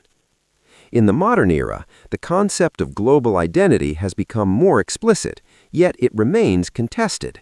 Nationalism, cultural anxiety, and political division challenge the idea of shared humanity. The Silk Road offers historical perspective on these debates. It demonstrates that global identity does not require uniformity. Instead, it emerges through interaction, respect, and mutual influence. The legacy of the Silk Road encourages a layered understanding of identity. Individuals can belong to local, national, and global communities simultaneously. These layers need not conflict. The Silk Road shows that multiple identities can coexist, enriching rather than weakening one another. Cultural memory plays an important role in sustaining global identity. Remembering the Silk Road reminds humanity that connectedness is not new or artificial. It is a recurring pattern in human history. This memory counters narratives that portray globalization as a threat imposed from outside. Instead, it reveals connection as a deeply human impulse. The Silk Road also invites reflection on responsibility. Shared identity implies shared obligations. Ancient traders understood that their actions affected distant communities. Today, global identity carries similar responsibilities, from ethical trade to environmental stewardship. The Silk Road teaches that connection without responsibility leads to imbalance. As humanity stands at a crossroads, shaped by technology, environmental uncertainty, and cultural tension, the legacy of the Silk Road offers more than historical insight. It provides guidance for the future. Part 14 explores how the principles formed along the ancient Silk Road can help humanity navigate the challenges of tomorrow. The road's enduring lessons reveal that the future, like the past, will be shaped not by isolation, but by connection. The Silk Road emerged from necessity rather than ideology. People connected because survival, prosperity, and curiosity demanded it. This pragmatic foundation is especially relevant today. Modern global systems are often framed in abstract terms: markets, data, geopolitics, but at their core, they remain human systems. The Silk Road reminds us that sustainable global networks must serve human needs and values, not merely economic efficiency. One of the most important lessons the Silk Road offers for the future is adaptability. Ancient routes shifted constantly in response to climate, conflict, and innovation.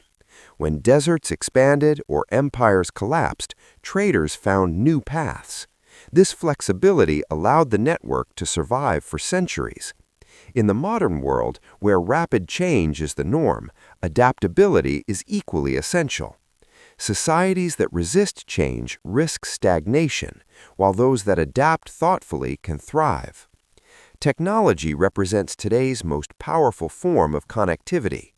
Digital communication, artificial intelligence, and global transportation have created a new Silk Road that spans the planet instantly. Yet this speed also magnifies risk. Misinformation spreads as quickly as knowledge, and inequality can deepen alongside innovation. The Silk Road's history teaches that connectivity must be guided by ethical frameworks.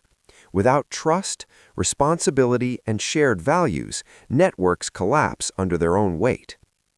Environmental challenges present another area where the Silk Road's lessons are strikingly relevant. Ancient trade routes depended on fragile ecosystems. Overuse of land and water could destroy entire regions. Modern humanity faces similar risks on a global scale. Climate change, resource depletion, and pollution threaten interconnected systems. The Silk Road reminds us that environmental stewardship is not optional, it is foundational to long-term survival. The future of humanity also depends on cultural resilience. Along the Silk Road, cultures survived not by rejecting outside influence, but by integrating it selectively. This balance allowed societies to remain distinct while evolving. In a future shaped by intense cultural exchange, this lesson becomes vital. Preserving identity does not require isolation, it requires confidence, dialogue, and creativity. Education will play a decisive role in shaping the next chapter of the Silk Road. Teaching history as a story of connection rather than division prepares future generations for global citizenship. When students understand that civilizations have always influenced one another, fear of difference diminishes. The Silk Road becomes a tool for teaching empathy, cooperation, and critical thinking, skills essential for navigating a complex world. The Silk Road also offers insight into economic justice. Ancient trade created wealth, but it also exposed inequality. Successful societies recognized that extreme imbalance threatened stability. Charity, regulation, and shared infrastructure helped maintain cohesion. In the modern world, where economic disparity is a growing concern, the Silk Road suggests that prosperity must be inclusive to be sustainable. Another lesson for the future lies in diplomacy. Along the Silk Road, merchants often acted as informal diplomats, maintaining relationships across political boundaries. Their success depended on dialogue rather than force. As modern geopolitics grows increasingly complex, this model of relationship-based diplomacy offers an alternative to confrontation. Cooperation rooted in mutual benefit remains one of humanity's most powerful tools. The Silk Road also challenges how humanity defines progress. Technological advancement alone does not guarantee well-being. Ancient societies valued wisdom, reputation, and harmony alongside material wealth. This broader understanding of progress encourages modern societies to measure success not only by growth, but by quality of life, social trust, and cultural richness. Migration will continue to shape humanity's future, just as it shaped the Silk Road. People move in search of opportunity, safety, and meaning. The ancient roots show that migration is not a crisis, but a constant feature of human history. Societies that learn to integrate newcomers creatively benefit from new skills, ideas, and perspectives. The Silk Road also speaks to the future of global ethics. As humanity becomes more interconnected, individual actions carry global consequences. Ancient traders understood this intuitively. A broken promise could damage networks far beyond one city. Today, ethical responsibility extends to supply chains, digital behavior, and environmental impact. The Silk Road reminds us that accountability is essential for trust. Cultural creativity offers hope for the future. Along the Silk Road, art, music, and storytelling flourished through exchange. These creative expressions helped people make sense of change and difference. In a rapidly evolving world, creativity remains a powerful tool for building understanding and resilience. The Silk Road shows that imagination can bridge divides where politics cannot.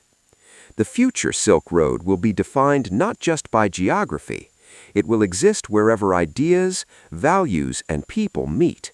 Virtual spaces, international collaborations, and shared global challenges form the new crossroads of humanity.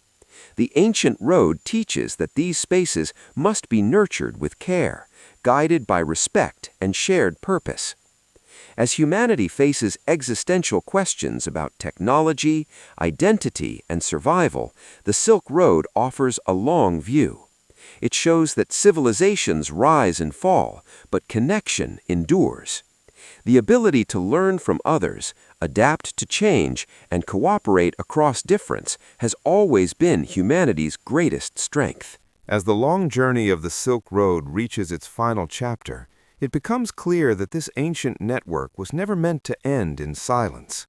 Though the caravans have faded and the cities have changed, the Silk Road continues to live within humanity's collective memory and shared destiny. Part 15 reflects on the Silk Road as a timeless legacy, one that transcends history and offers enduring guidance for how humanity understands itself, its past, and its future. The Silk Road was born from human need, but it matured into human meaning. What began as routes for survival and trade gradually became pathways of understanding. Across centuries, people learned that distance did not have to mean division, and that difference did not have to lead to conflict. This realization was not sudden or perfect, but it was powerful. It reshaped how civilizations viewed the world and their place within it. One of the most profound legacies of the Silk Road is the idea that civilization is a shared creation. No single culture, empire, or religion built the world alone. Knowledge, technology, art, and belief systems grew through exchange. The Silk Road exposes the myth of isolated greatness and replaces it with a truth of collective achievement. Humanity advanced not by standing apart, but by reaching outward. The Silk Road also transformed how humans understood value. Wealth was not limited to gold or silk. It included trust, reputation, and knowledge. A merchant's word could be as valuable as any coin. A scholar's insight could travel farther than any caravan. This broader understanding of value challenges modern societies to reconsider what truly matters in an interconnected world. Time along the Silk Road moved slowly, yet its impact was vast. Generations passed as ideas traveled from one region to another. This slowness allowed depth, reflection, and adaptation. In contrast to the modern obsession with speed, the Silk Road teaches that meaningful change often requires patience. Enduring connections are built over time, not instant transactions. The Silk Road's legacy is also written in resilience. It survived wars, plagues, and political collapse by adapting. When one route closed, another opened. When one empire fell, exchange continued through others. This resilience reflects a deeper truth about humanity itself.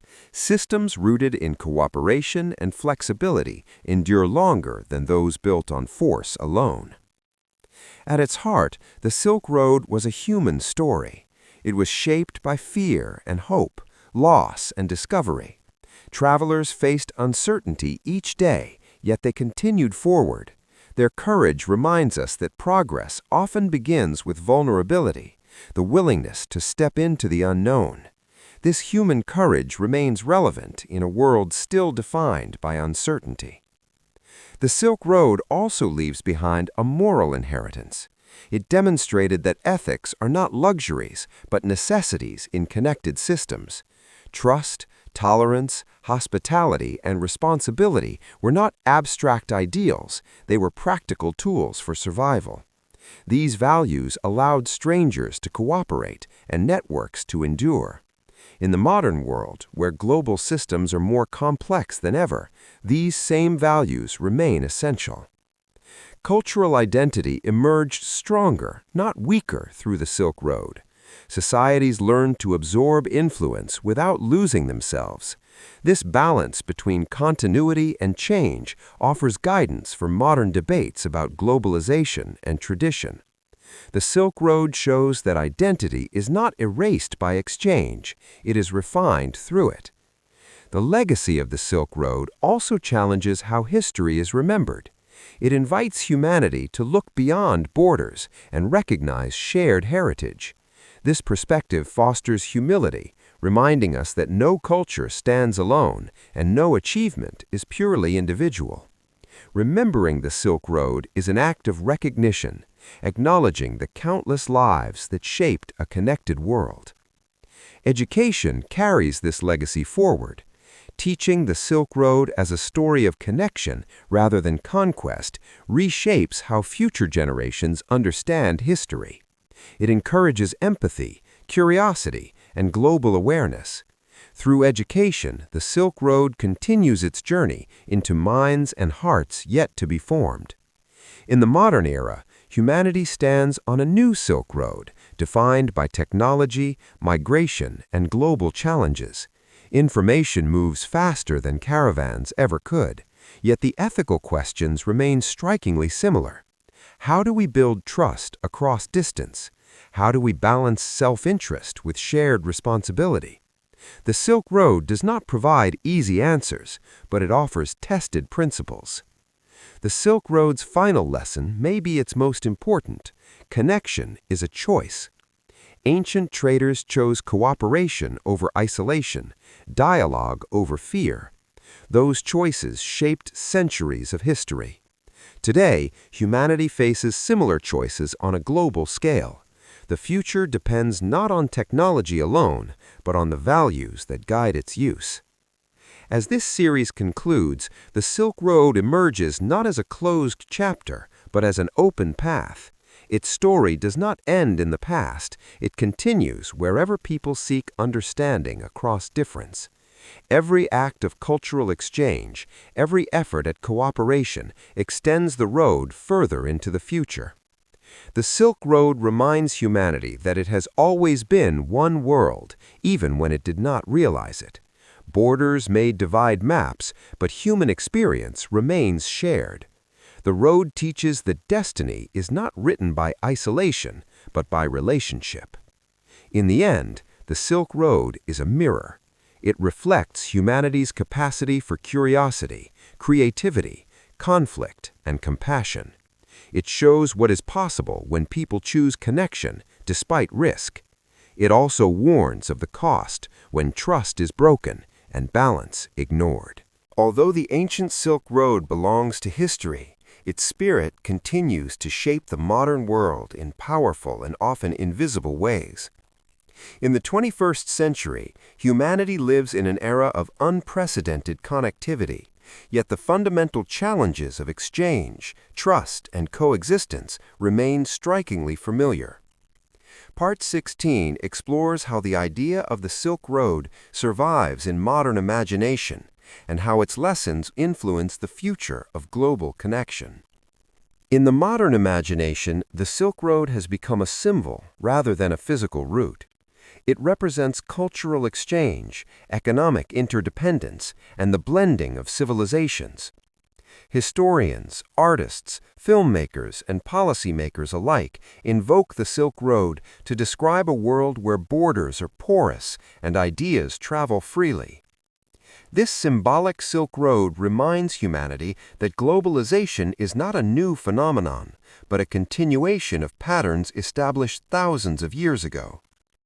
Modern transportation and digital technology have replaced caravans and camel trains, yet the logic of exchange remains unchanged. Goods still move from regions of abundance to regions of demand. Knowledge still flows through networks shaped by power, access, and trust.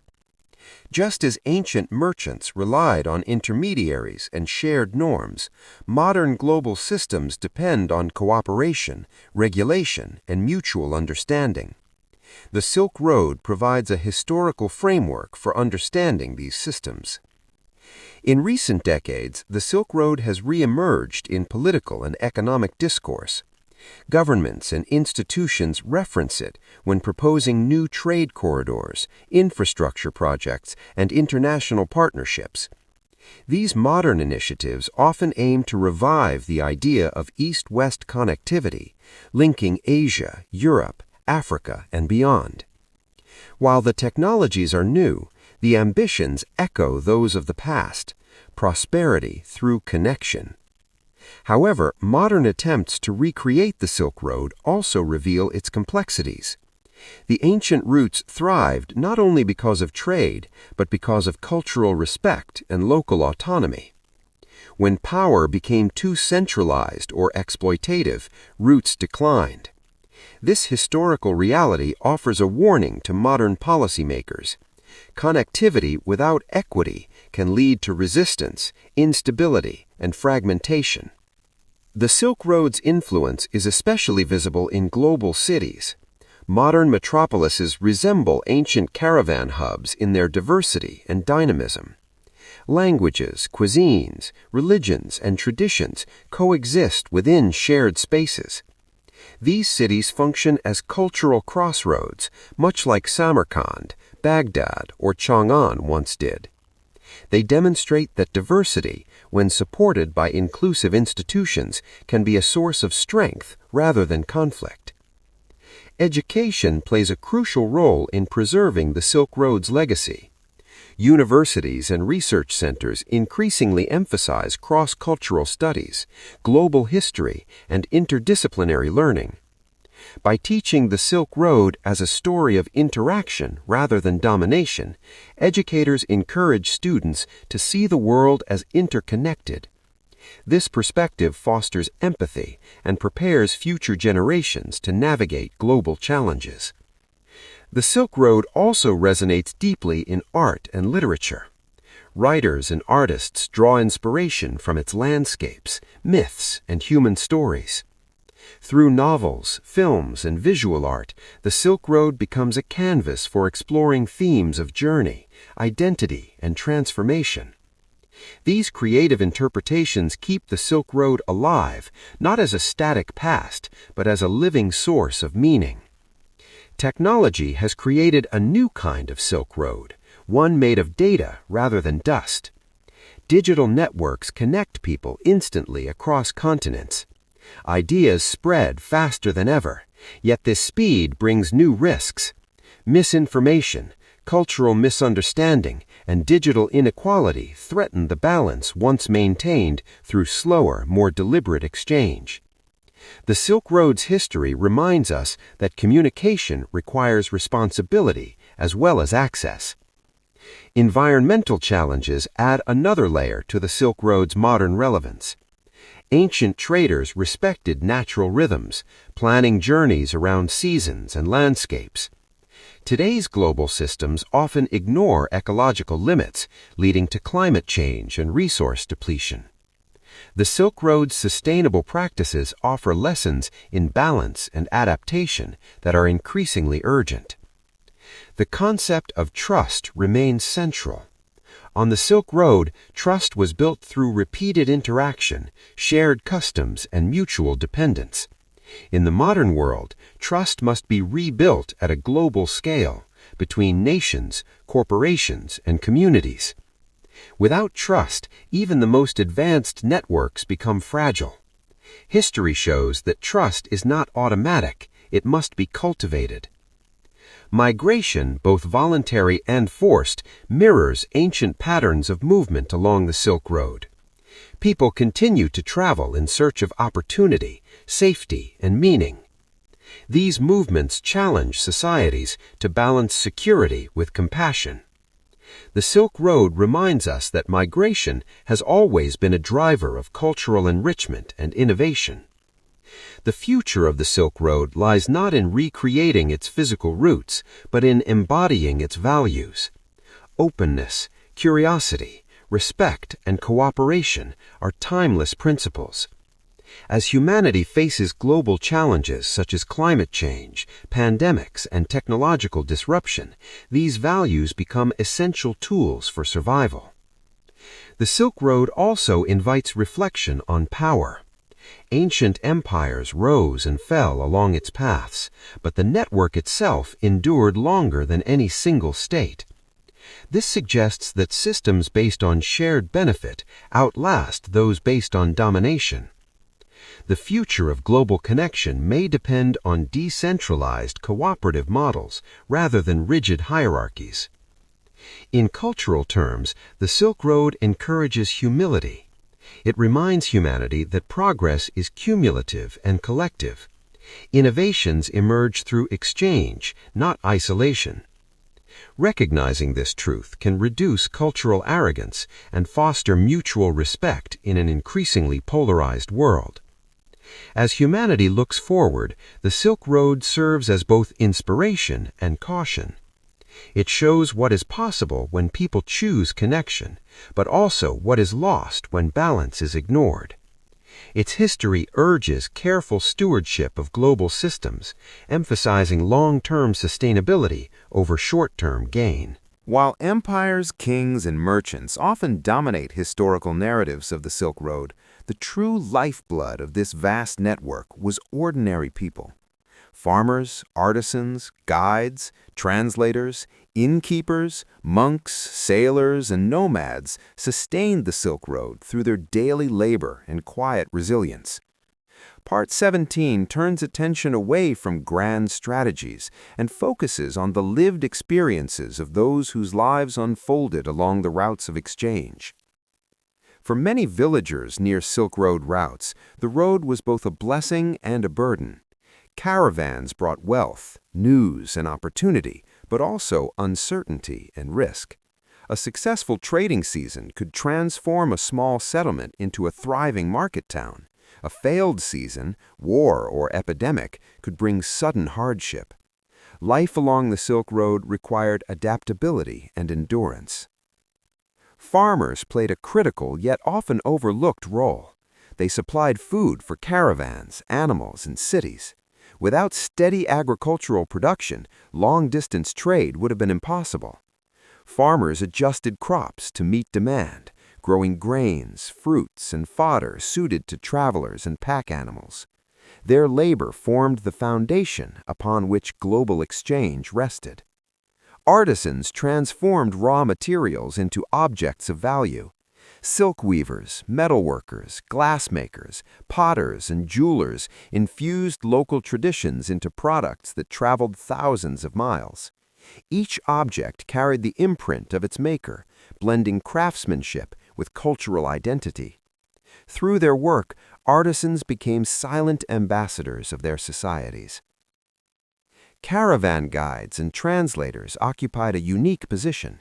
They navigated harsh landscapes, negotiated with local authorities, and bridged linguistic divides.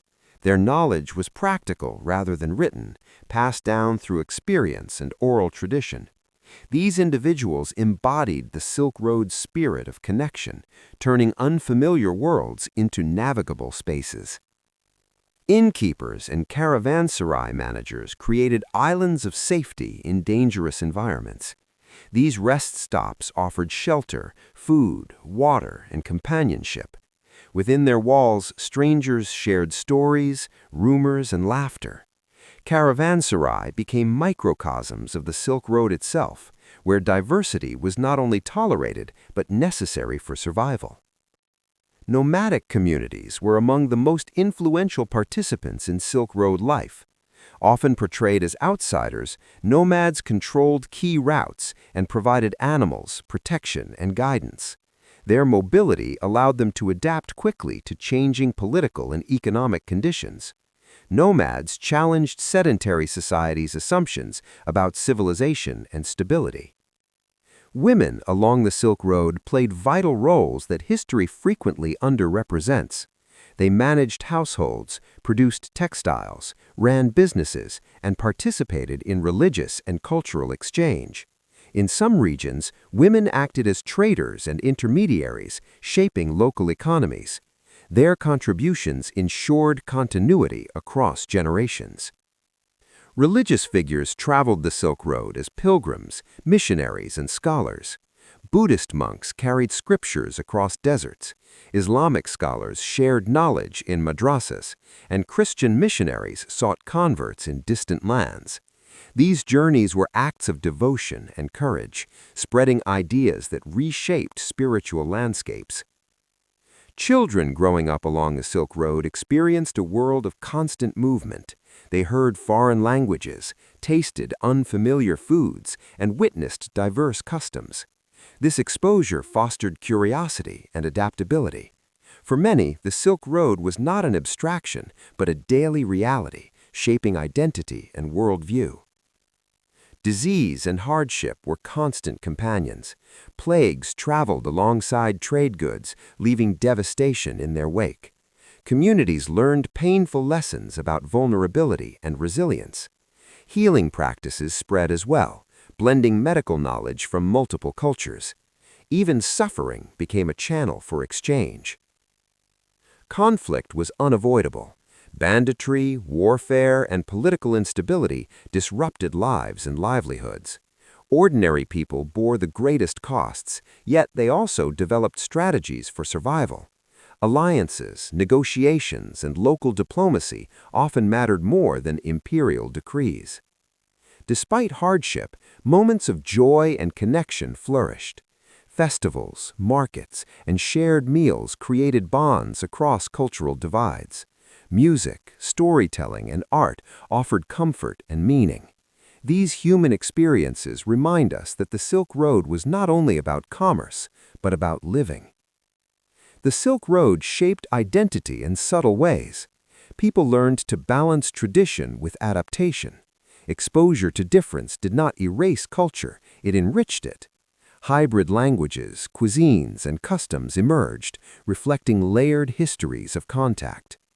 Memory played a powerful role. Stories of journeys, dangers, and discoveries were passed down through families. These narratives preserved knowledge and inspired future generations. Oral history became a bridge between past and present. As political structures shifted, ordinary people often adapted faster than empires. Their flexibility allowed trade and culture to persist even when official routes declined. This resilience underscores the importance of grassroots networks in sustaining civilization. The Silk Road also shaped moral codes. Hospitality became a sacred duty. Betrayal carried severe consequences. Trust was earned through reputation and consistency. These ethics emerged from necessity but evolved into cultural values. In reflecting on these lives, the Silk Road becomes more than a historical phenomenon. It becomes a tapestry woven from countless individual stories. Each life added a thread, creating patterns of connection that endure beyond any single era. Long after the caravan stopped moving and the dust settled on abandoned paths, the Silk Road did not disappear. It entered a quieter phase of existence, living on in memory, landscape, and inherited culture. Part 18 explores this afterlife of the Silk Road, where silence speaks as powerfully as movement once did, and where absence becomes a form of presence. When trade routes declined, cities that once thrived on exchange faced transformation.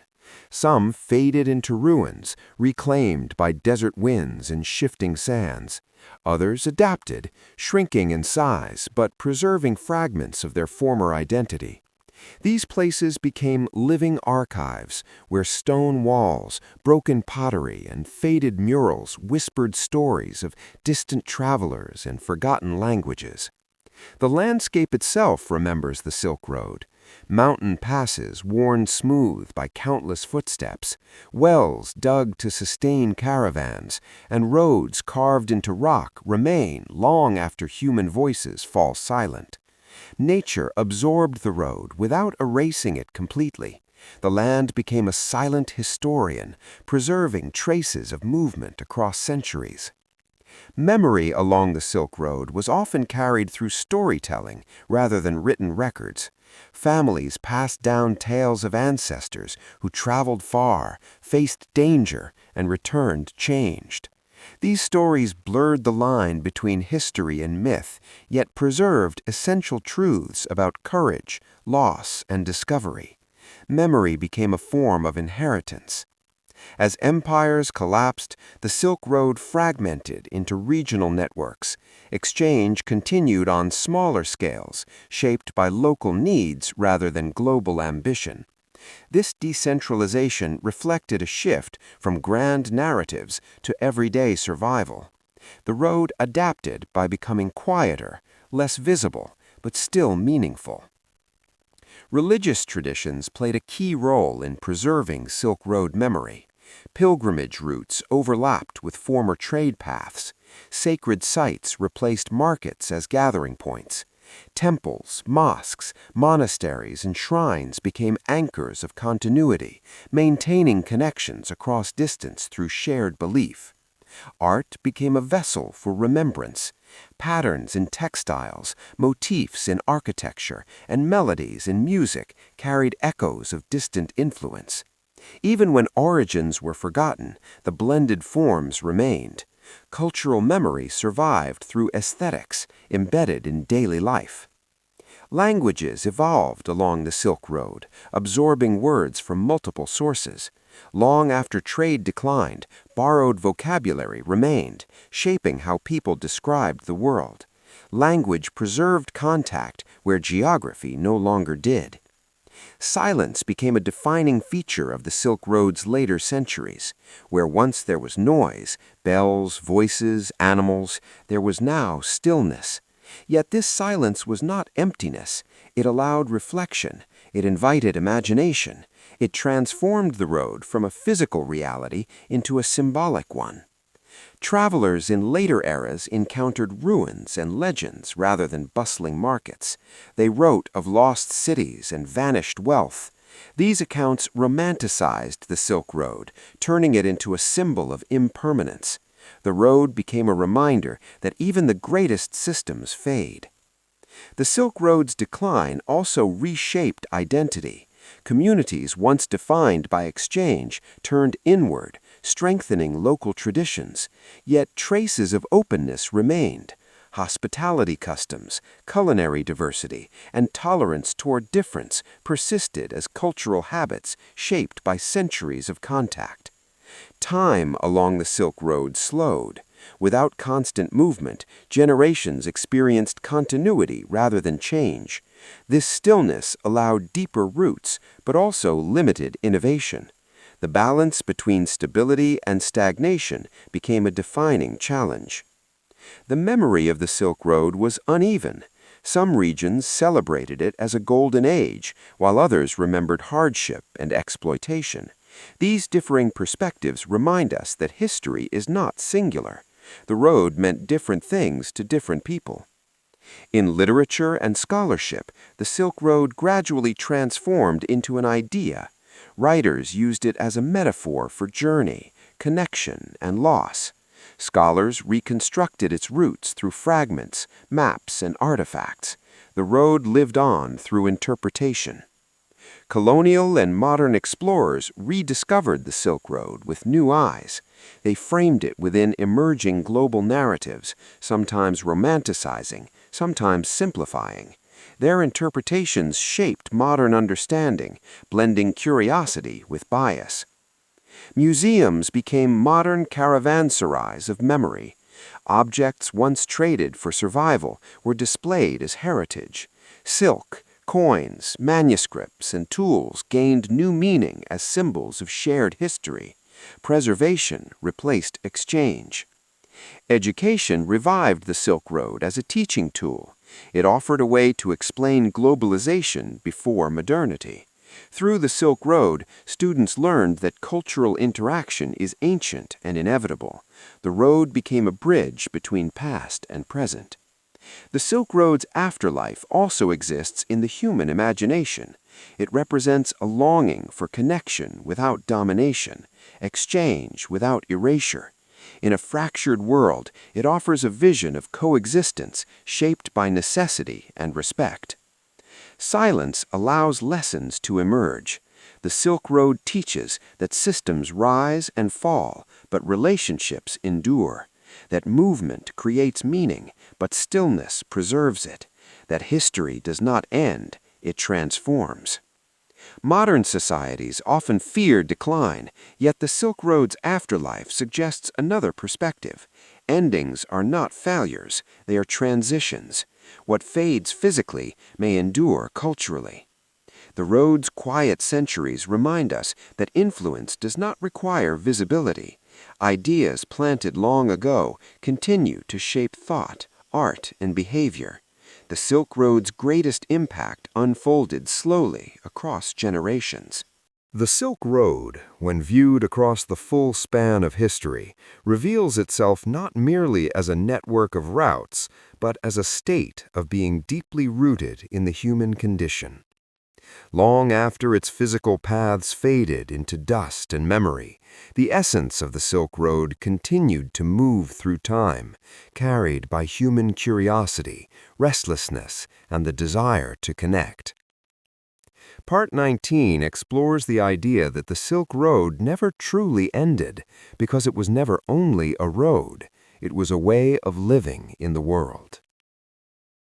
From the earliest days of human migration, people have always moved toward the unknown. The Silk Road gave structure to this instinct, transforming wandering into exchange and curiosity into connection.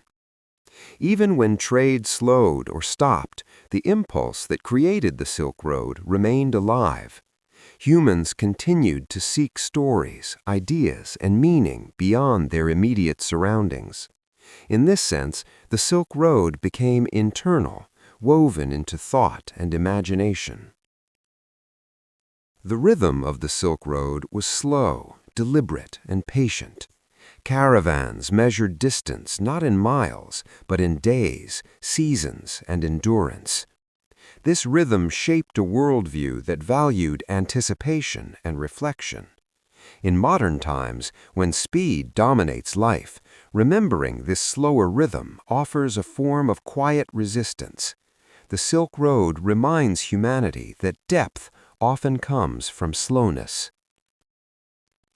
Across centuries, the road shaped how people understood time. Journeys took months or years, and outcomes were uncertain. This uncertainty fostered humility.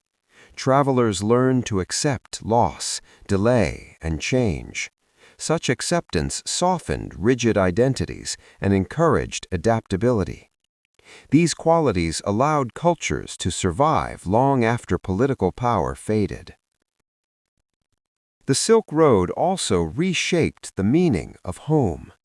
For many, home was not a fixed place, but a series of familiar stops along a long journey.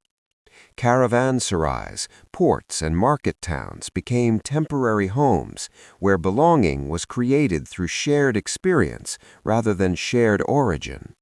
This fluid sense of home challenges modern assumptions about identity and belonging.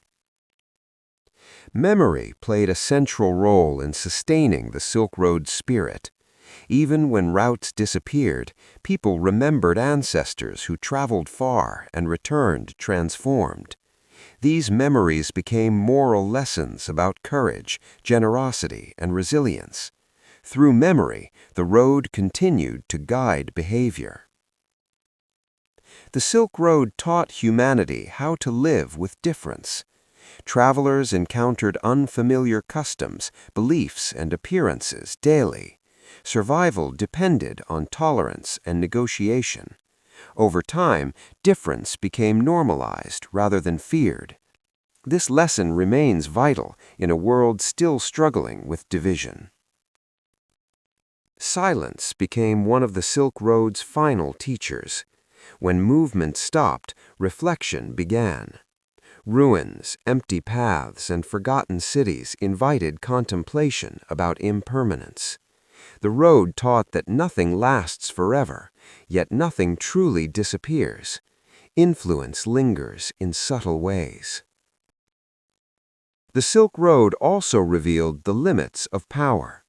Empires attempted to control it, tax it, and own it, yet the road always exceeded authority. It flowed around obstacles, adapting to change.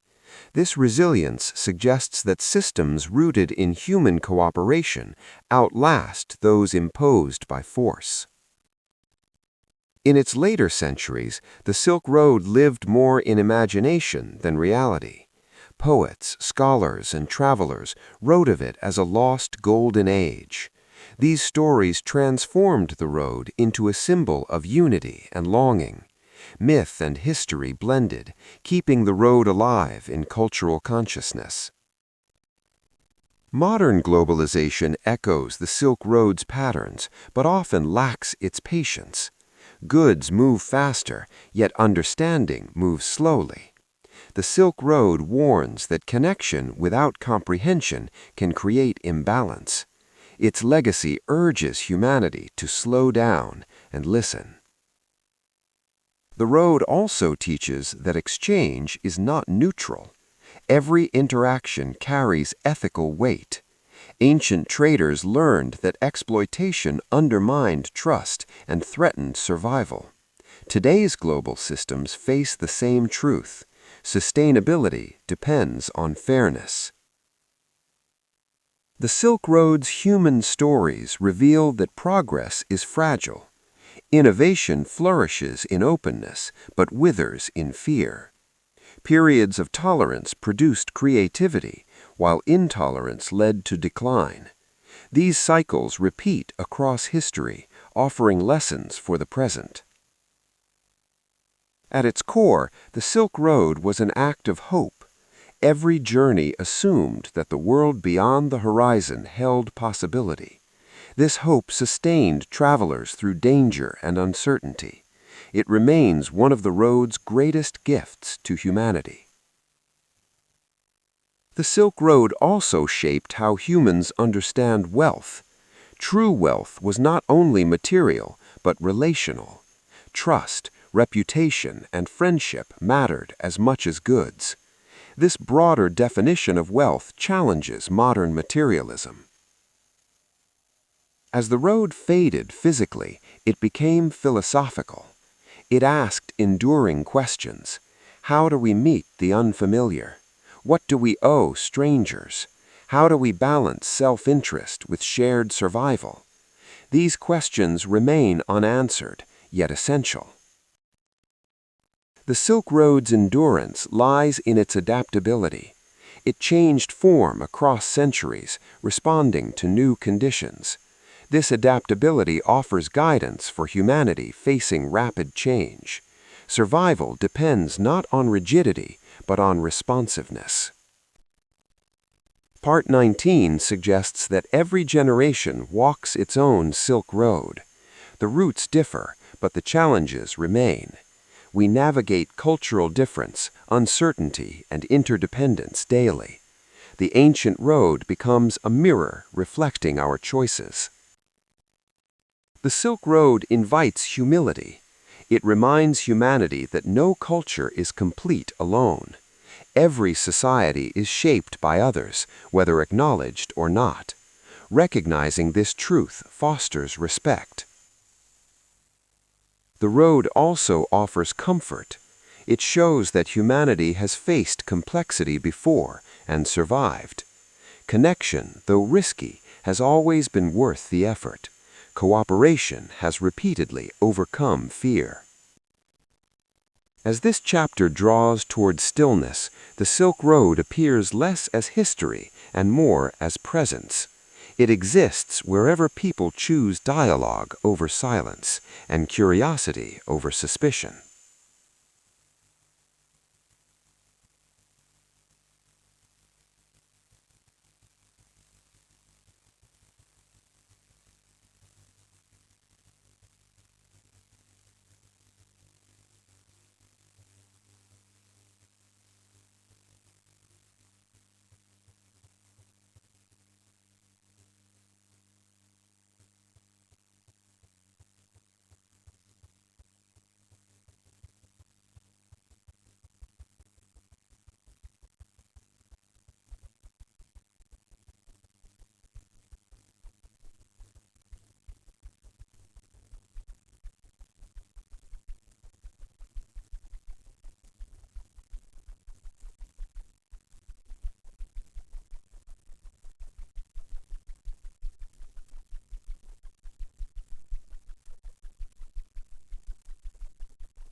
At the farthest horizon of the Silk Road's long story, there is no dramatic ending, no final caravan disappearing into the desert, and no single moment that marks its conclusion. Instead, the road dissolves gently into humanity itself. Part 20 stands as the final reflection, where history, memory, and meaning merge, revealing that the Silk Road was never just a network of paths, but a continuous human journey that still unfolds. The Silk Road began with footsteps, quiet, uncertain, and hopeful. Over centuries, those footsteps multiplied into rhythms that shaped civilizations.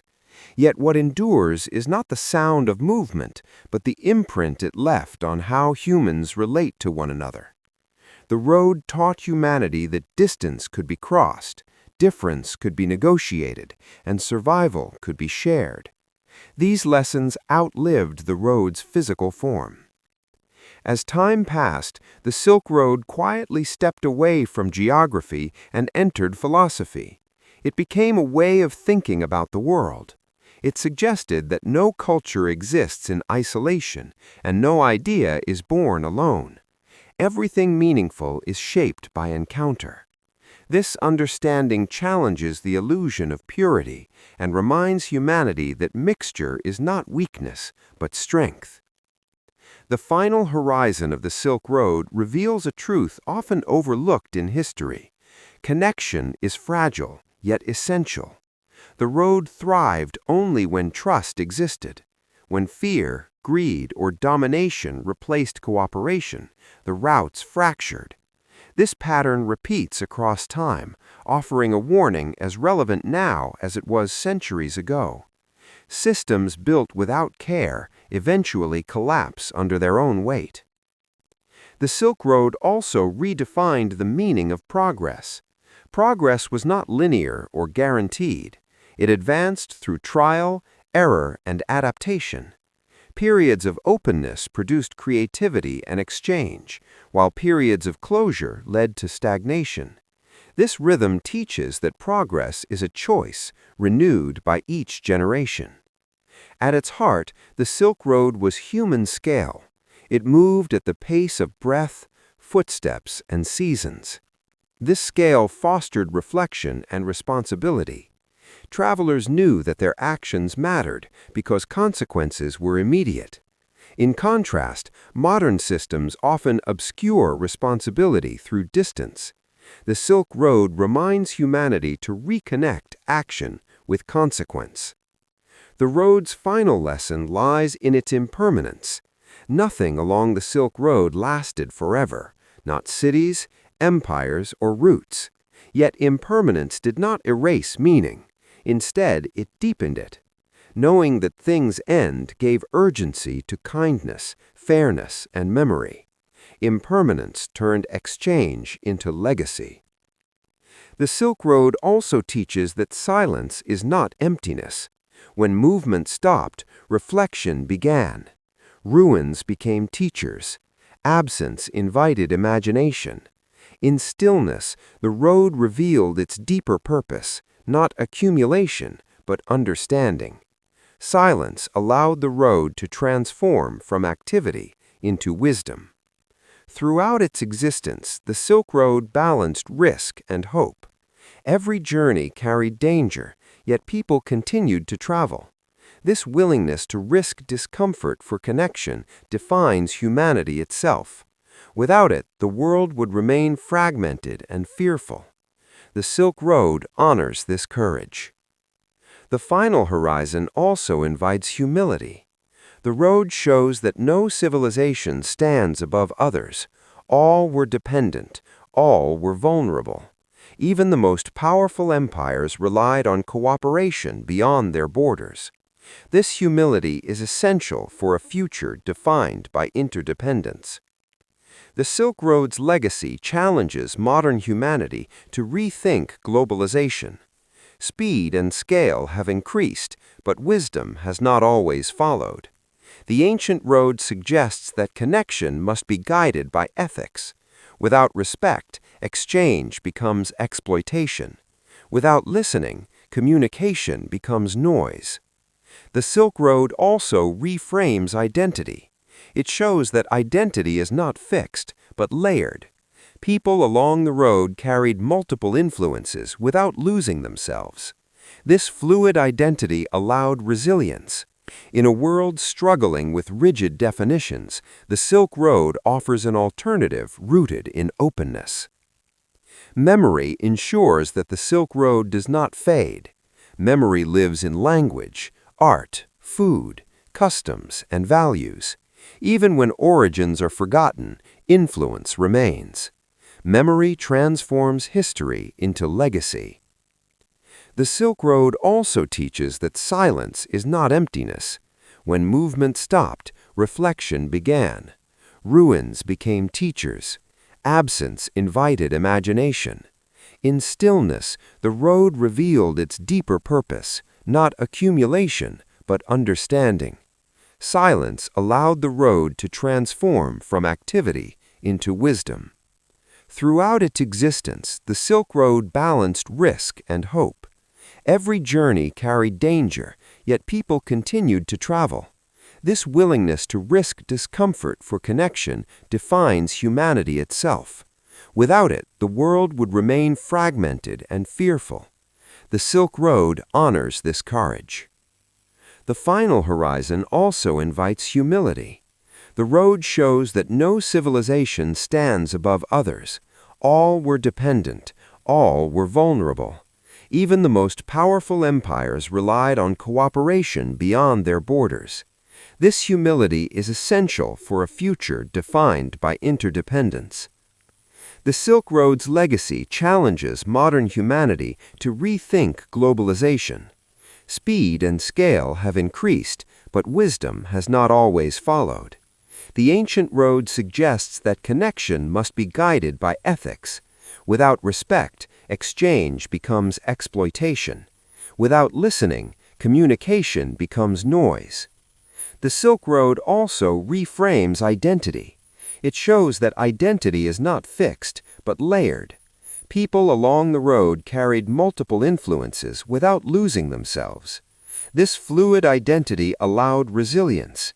In a world struggling with rigid definitions, the Silk Road offers an alternative rooted in openness. Memory ensures that the Silk Road does not fade.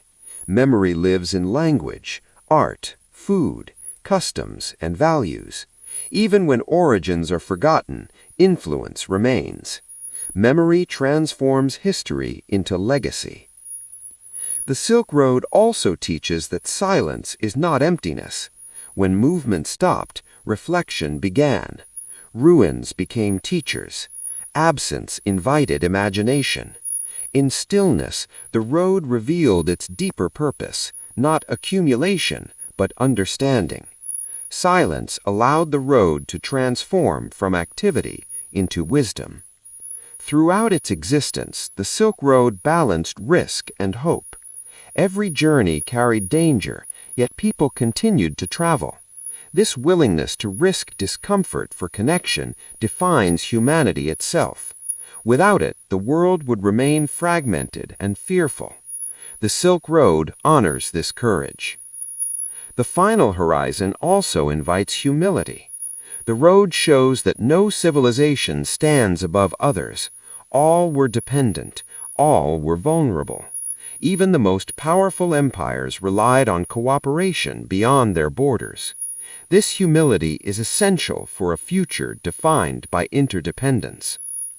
The Silk Road's legacy challenges modern humanity to rethink globalization. Speed and scale have increased, but wisdom has not always followed. The ancient road suggests that connection must be guided by ethics. Without respect, exchange becomes exploitation. Without listening, communication becomes noise. The Silk Road also reframes identity. It shows that identity is not fixed, but layered. People along the road carried multiple influences without losing themselves. This fluid identity allowed resilience. In a world struggling with rigid definitions, the Silk Road offers an alternative rooted in openness. Memory ensures that the Silk Road does not fade. Memory lives in language, art, food, customs, and values. Even when origins are forgotten, influence remains. Memory transforms history into legacy. The Silk Road also teaches that silence is not emptiness. When movement stopped, reflection began. Ruins became teachers. Absence invited imagination. In stillness, the road revealed its deeper purpose, not accumulation, but understanding. Silence allowed the road to transform from activity into wisdom. Throughout its existence, the Silk Road balanced risk and hope. Every journey carried danger, yet people continued to travel. This willingness to risk discomfort for connection defines humanity itself. The Silk Road, though ancient, remains a mirror for the modern world. Its influence continues not only in the objects and ideas that traveled across continents, but in the principles it embodied: connection, cooperation, curiosity, and resilience. Part 21 reflects on what this network of exchange can teach humanity today, as the world faces unprecedented challenges and opportunities. One of the most striking lessons of the Silk Road is the value of interconnectedness. Even in a time without airplanes, trains, or the internet, civilizations understood that isolation limited progress. Societies that engaged with others through trade, culture, or diplomacy flourished. Today, as global challenges such as climate change, migration, and pandemics cross borders instantaneously, this lesson is more relevant than ever. Humanity cannot act in isolation. Survival and prosperity depend on cooperation. The Silk Road also demonstrates the importance of ethical exchange. Merchants, travelers, and communities relied on trust and reciprocity. Agreements, contracts, and reputations were enforced through communal norms rather than distant authorities. Modern societies can draw from this by emphasizing integrity and accountability in global systems. Economic growth without fairness often leads to instability, just as it did along ancient routes. Adaptability emerges as another key insight. Routes shifted in response to political upheavals, natural disasters, or market changes. Empires rose and fell, yet the Silk Road persisted because people adapted to circumstances rather than insisting on rigid structures. Today, flexibility is crucial in a rapidly changing world. Innovation, resilience, and cultural adaptability are as essential as infrastructure or technology. Cultural exchange offers perhaps the most profound lesson. The Silk Road facilitated not just material trade, but the spread of art, literature, music, philosophy, and religion. These exchanges enriched civilizations far beyond economic value. In modern terms, embracing diversity and fostering cross-cultural understanding remain vital for creativity, problem-solving, and peace. The road reminds humanity that exposure to difference strengthens societies rather than threatening them. Education played a central role along the Silk Road. Centers of learning, libraries, and religious institutions transmitted knowledge across generations and borders. Today, global education networks echo this function, reminding us that learning is both cumulative and shared. Collaboration in knowledge creation, through science, research, and cultural exchange, builds collective wisdom, much as it did along the ancient routes. Another lesson lies in sustainability. Ancient traders had to respect natural rhythms, water sources, and ecological limits. Deserts, mountains, and rivers dictated the pace and scope of exchange. Modern development, often unconstrained by environmental consideration, can learn from these practices. Long-term prosperity depends on balancing human activity with ecological realities. The Silk Road also teaches about risk and courage. Every journey involved uncertainty, weather, bandits, disease, and political instability. Travelers ventured into the unknown because the potential reward, knowledge, opportunity, connection, was greater than fear. In contemporary life, this reminds us that progress often requires calculated risk and moral courage. Innovation and exploration flourish when humans confront uncertainty with preparation and resilience. Trust across difference is another enduring principle. The Silk Road connected societies with varied languages, religions, and customs. Cooperation depended on respecting these differences, finding common ground, and negotiating shared norms. In a globalized world where interactions are instantaneous and widespread, the ability to build trust across cultural and ideological divides is more crucial than ever. Migration, movement, and diaspora offer further insight. Just as people moved along the Silk Road in search of livelihood, safety, or curiosity, modern populations continue to migrate across continents. The Silk Road demonstrates that movement brings enrichment to both migrants and host societies. Diversity, when embraced, fosters innovation and social resilience. The road's human dimension emphasizes empathy and moral responsibility. Trade, art, and knowledge thrived because participants cared for more than self-interest. The cumulative effect of countless individual choices created stability and prosperity. In today's interconnected systems, ethical decision-making at all levels, individual, corporate, and governmental, is equally vital. The Silk Road also highlights the fragility of human systems. Empires and states came and went, yet networks of trade and exchange often endured. Modern institutions can learn that systems built solely on power or coercion are temporary. Enduring structures rely on participation, cooperation, and legitimacy. Global crises, from pandemics to climate change, reveal how interdependence functions as both strength and vulnerability. The ancient road faced similar tensions. Disease traveled with trade, political collapse threatened commerce, and environmental shifts altered routes. Humanity today faces comparable challenges. The ancient road offers both caution and hope. Interconnectedness creates risk, but also opportunity for collective action. Creativity and innovation flourish in open systems. Along the Silk Road, ideas from one culture sparked discoveries in another. Mathematics, astronomy, medicine, and art benefited from this cross-pollination. Modern research, entrepreneurship, and cultural production can draw inspiration from this principle. Collaboration multiplies impact, while isolation limits progress. The Silk Road reminds humanity that wealth is multidimensional. Material goods mattered, but so did knowledge, trust, and human relationships. Modern societies often prioritize profit over relational and intellectual capital. Yet history shows that the richest societies are those that invest in connection, culture, and learning. Legacy and memory are crucial. While physical roads may vanish, the principles they embodied persist. The Silk Road endures through stories, artifacts, customs, and cultural influence. Modern societies must similarly document, preserve, and reflect upon collective knowledge to guide future generations. Finally, the Silk Road inspires a vision of a shared human future.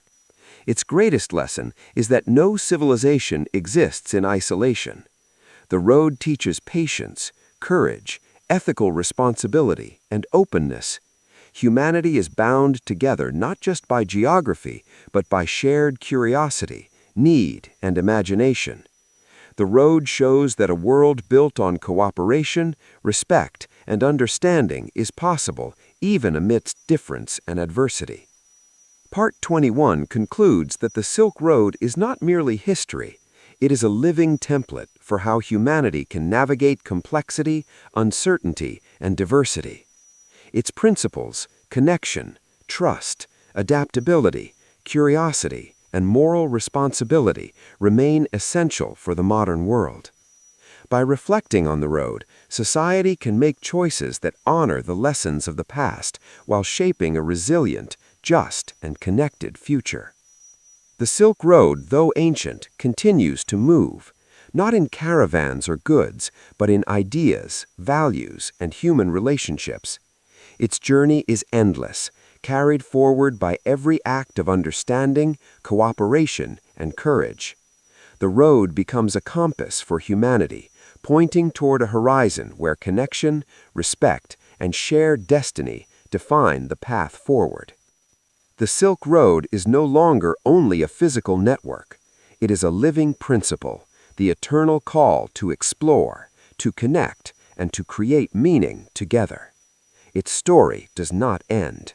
It evolves in every generation that walks its lessons, shaping a future as rich as the past it preserves.